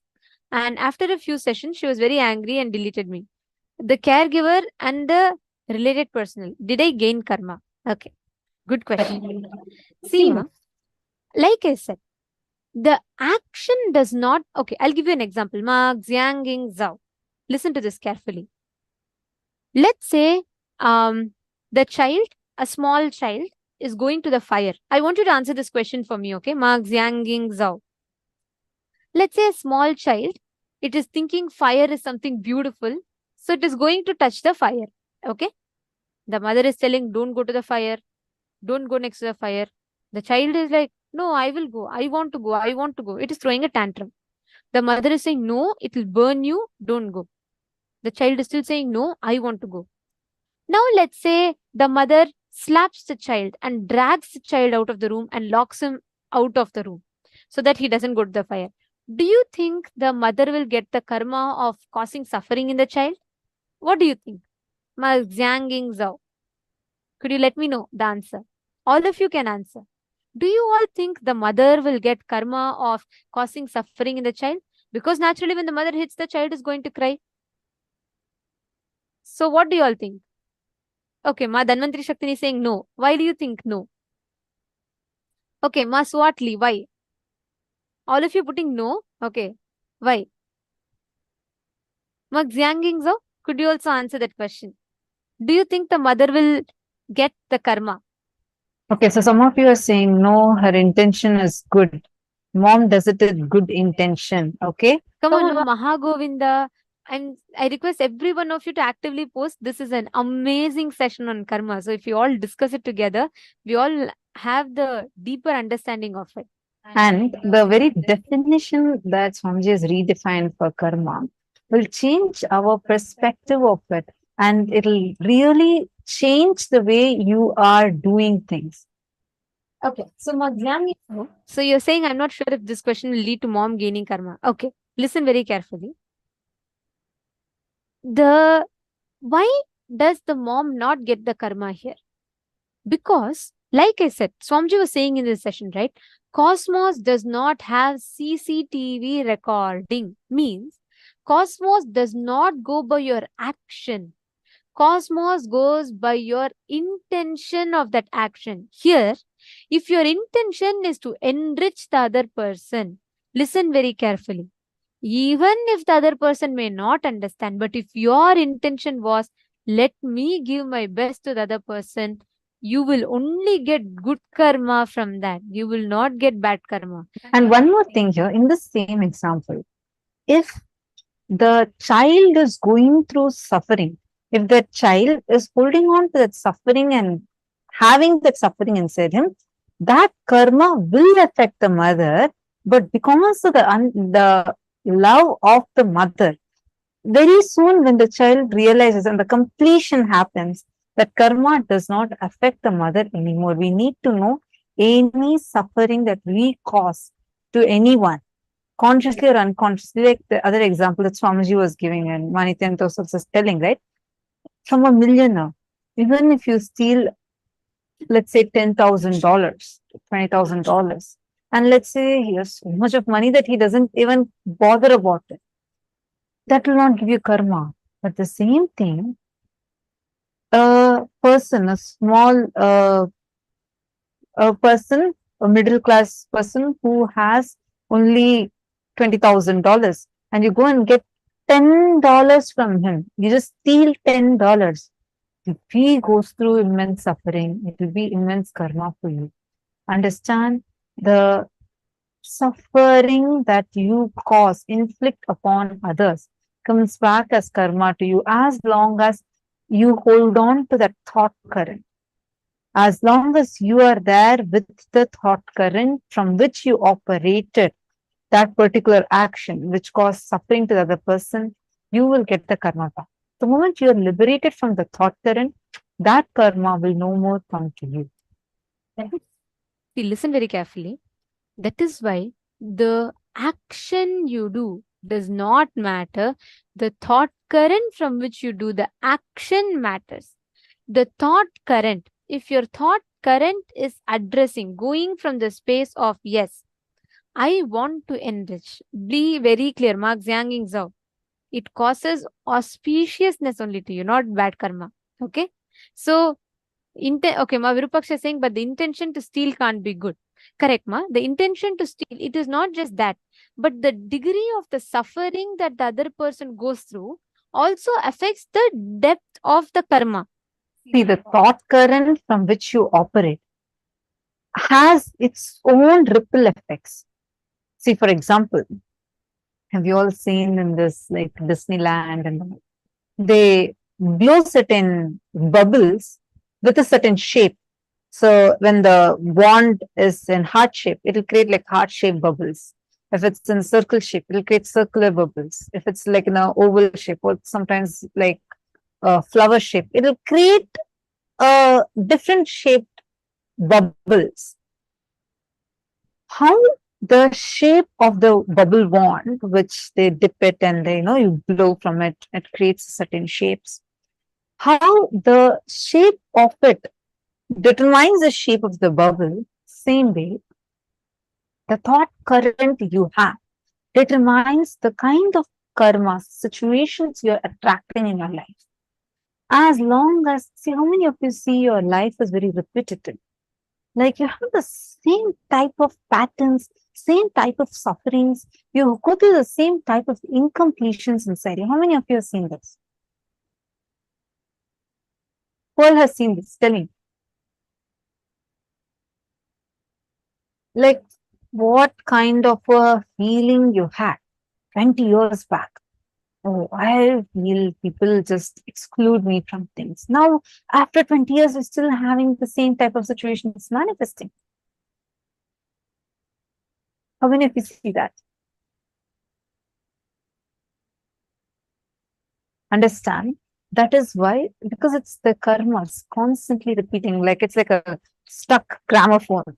It just goes on repeating, same thing goes on like again and again and again. But only as long as you are sitting with that thought current. The moment you're liberated from the thought current, no more.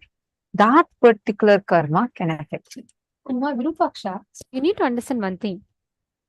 Our definition, the societal framework of good, bad, right and wrong is completely different from the cosmic law of good, bad, right or wrong.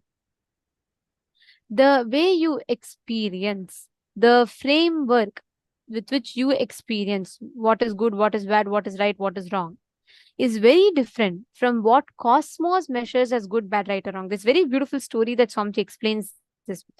So, once this story will help you understand deeper about karma. Okay, listen to this.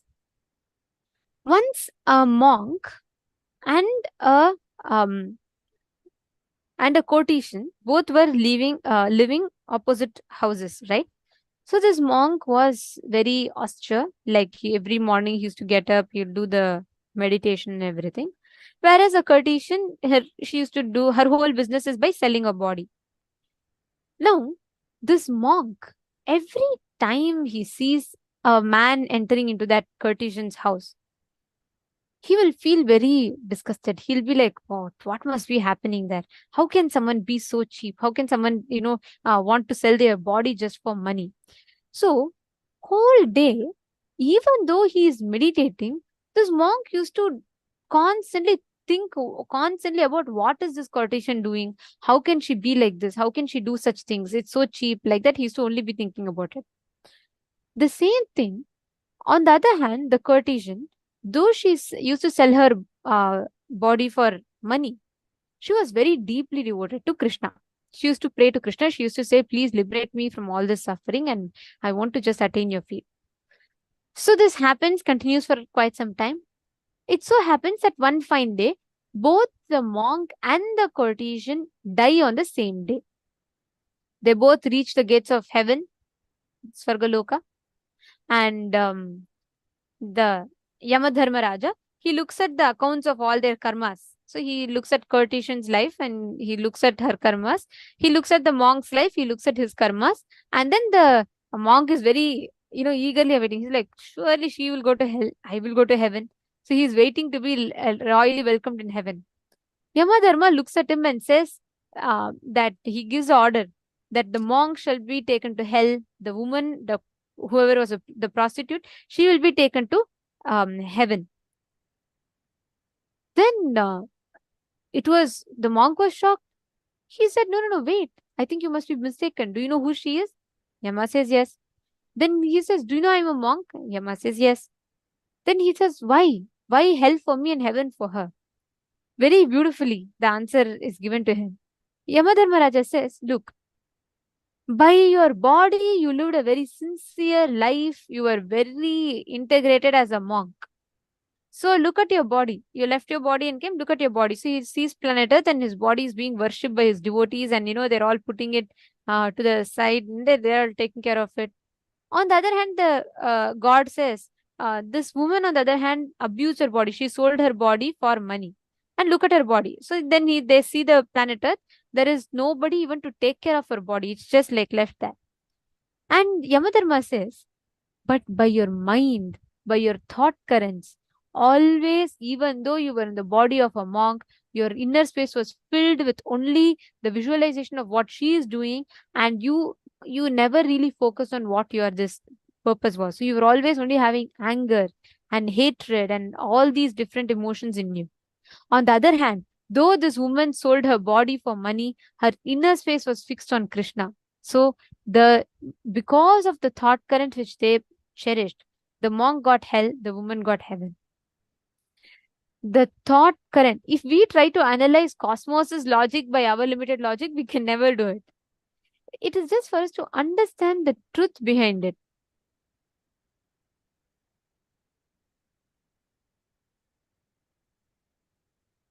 Machingo is asking, okay, so in the... Actually, I just want to add one thing to this example that you're mentioning. See, the one important thing we need to understand is the actions. When we say actions don't matter, you need to be very aware of the thought currents. So, why we have a certain lifestyle given as per agamas, why we have certain lifestyle practices, because only those will help us to be able to live this life through which you will be able to cherish the right thought currents. Your understanding, thought currents are too important.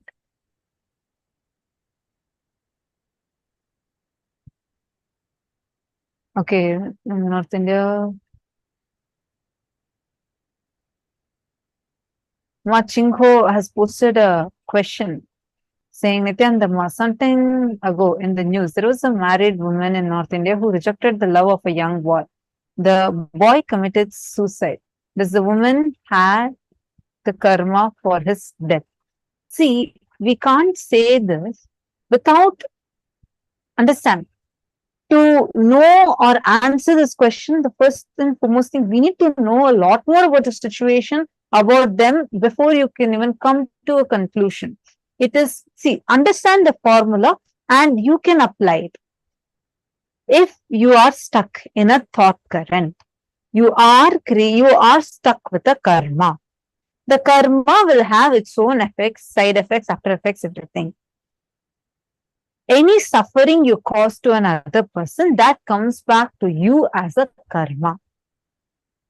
Atmahatya, suicide, is the worst sin. Suicide is not accepted anywhere in Sanatana Hindu Dharma. Any soul that commits suicide goes through the worst suffering.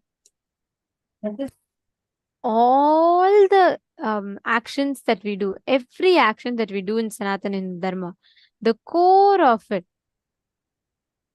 everything only matters with what context you take that action from. What is the context of you taking that action? How? Why? Where? From which context do you want to take that action? That is what matters. That intention of the action is what always counts.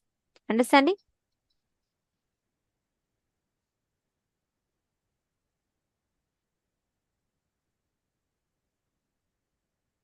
Okay, so Mashvetal Vyas is asking, does this mean any action we do with the right intention but cause suffering, still we will not get karma? That's what, see, the thing is, many times you would not know whether there are actions that when you take, when in a very hidden, with a subtle underline, it will still be from your ego boost. There are things that could have been done in a very non-violent way. We tend to do it with a hint of violence in it, which hurts another person, which causes suffering in another person. So even when we say, I'm doing it only with a good intention, unless you look in deeply and analyze, literally do a postmortem of your inner space, look in. If a suffering is caused, definitely it will incur karma to you. Even if you call, what is good intention? What is good? What is bad? The idea, something is good, something is bad, is very subjective. In some countries, eating meat is good, not eating meat is treated as not right.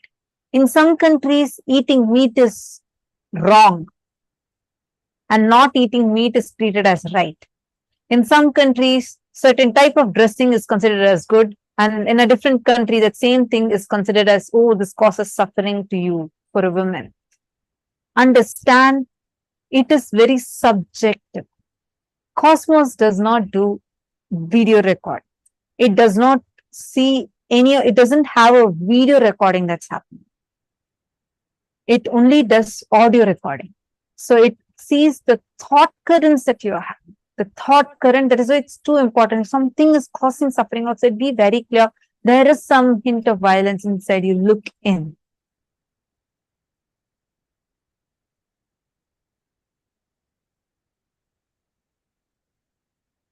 Understanding. If we all analyze now, we will see how beautifully you can shift the understanding of karma, and you can not just shifting the understanding, you can experientially gain the powerful cognitions. Now, take a few minutes and pen down all thought currents or lifestyle in which you are stuck. You are feeling stuck. Life is suffocating you, which is not letting you cause your reality, whatever the thought currents are. Anything which is making you feel stuck, please write down.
Now, decide to discard these thought currents, decide to make a decision from that space of oneness, intensely manifesting. With that same space, I request every one of you to connect to a partner and ask them to give you any one place for you to scan.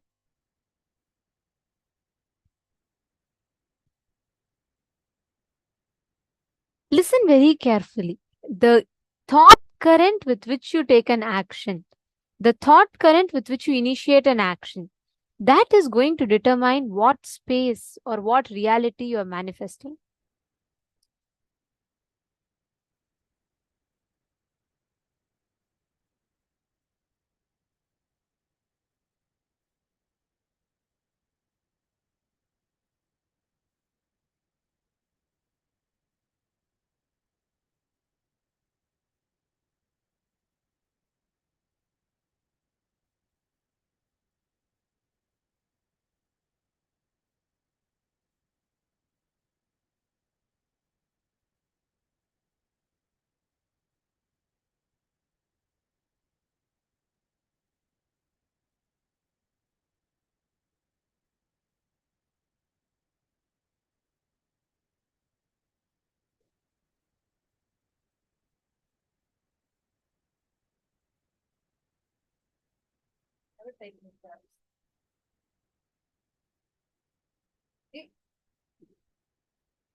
Paramashivoham.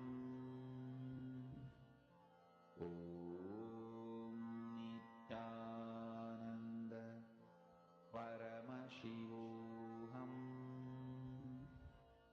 Om Nithyananda Paramashivoham. Om Nithyananda Paramashivoham. Om Nithyananda Paramashivoham. Om Nithyananda Paramashivoham. Om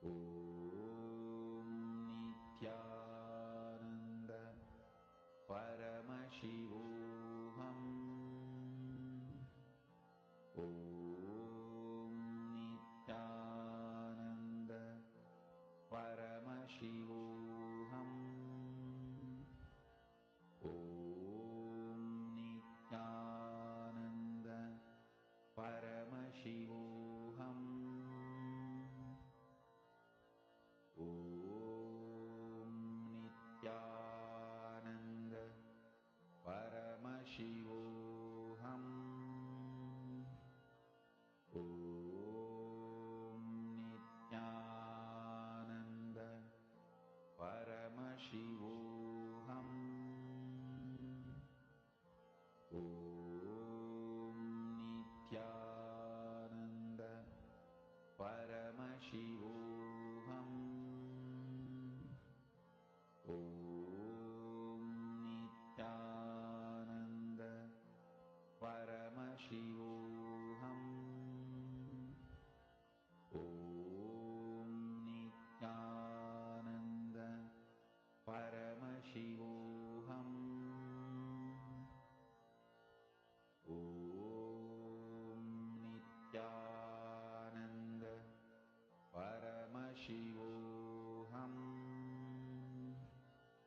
Om Nithyananda Paramashivoham. Om Nithyananda Paramashivoham. Om Nithyananda Paramashivoham. Om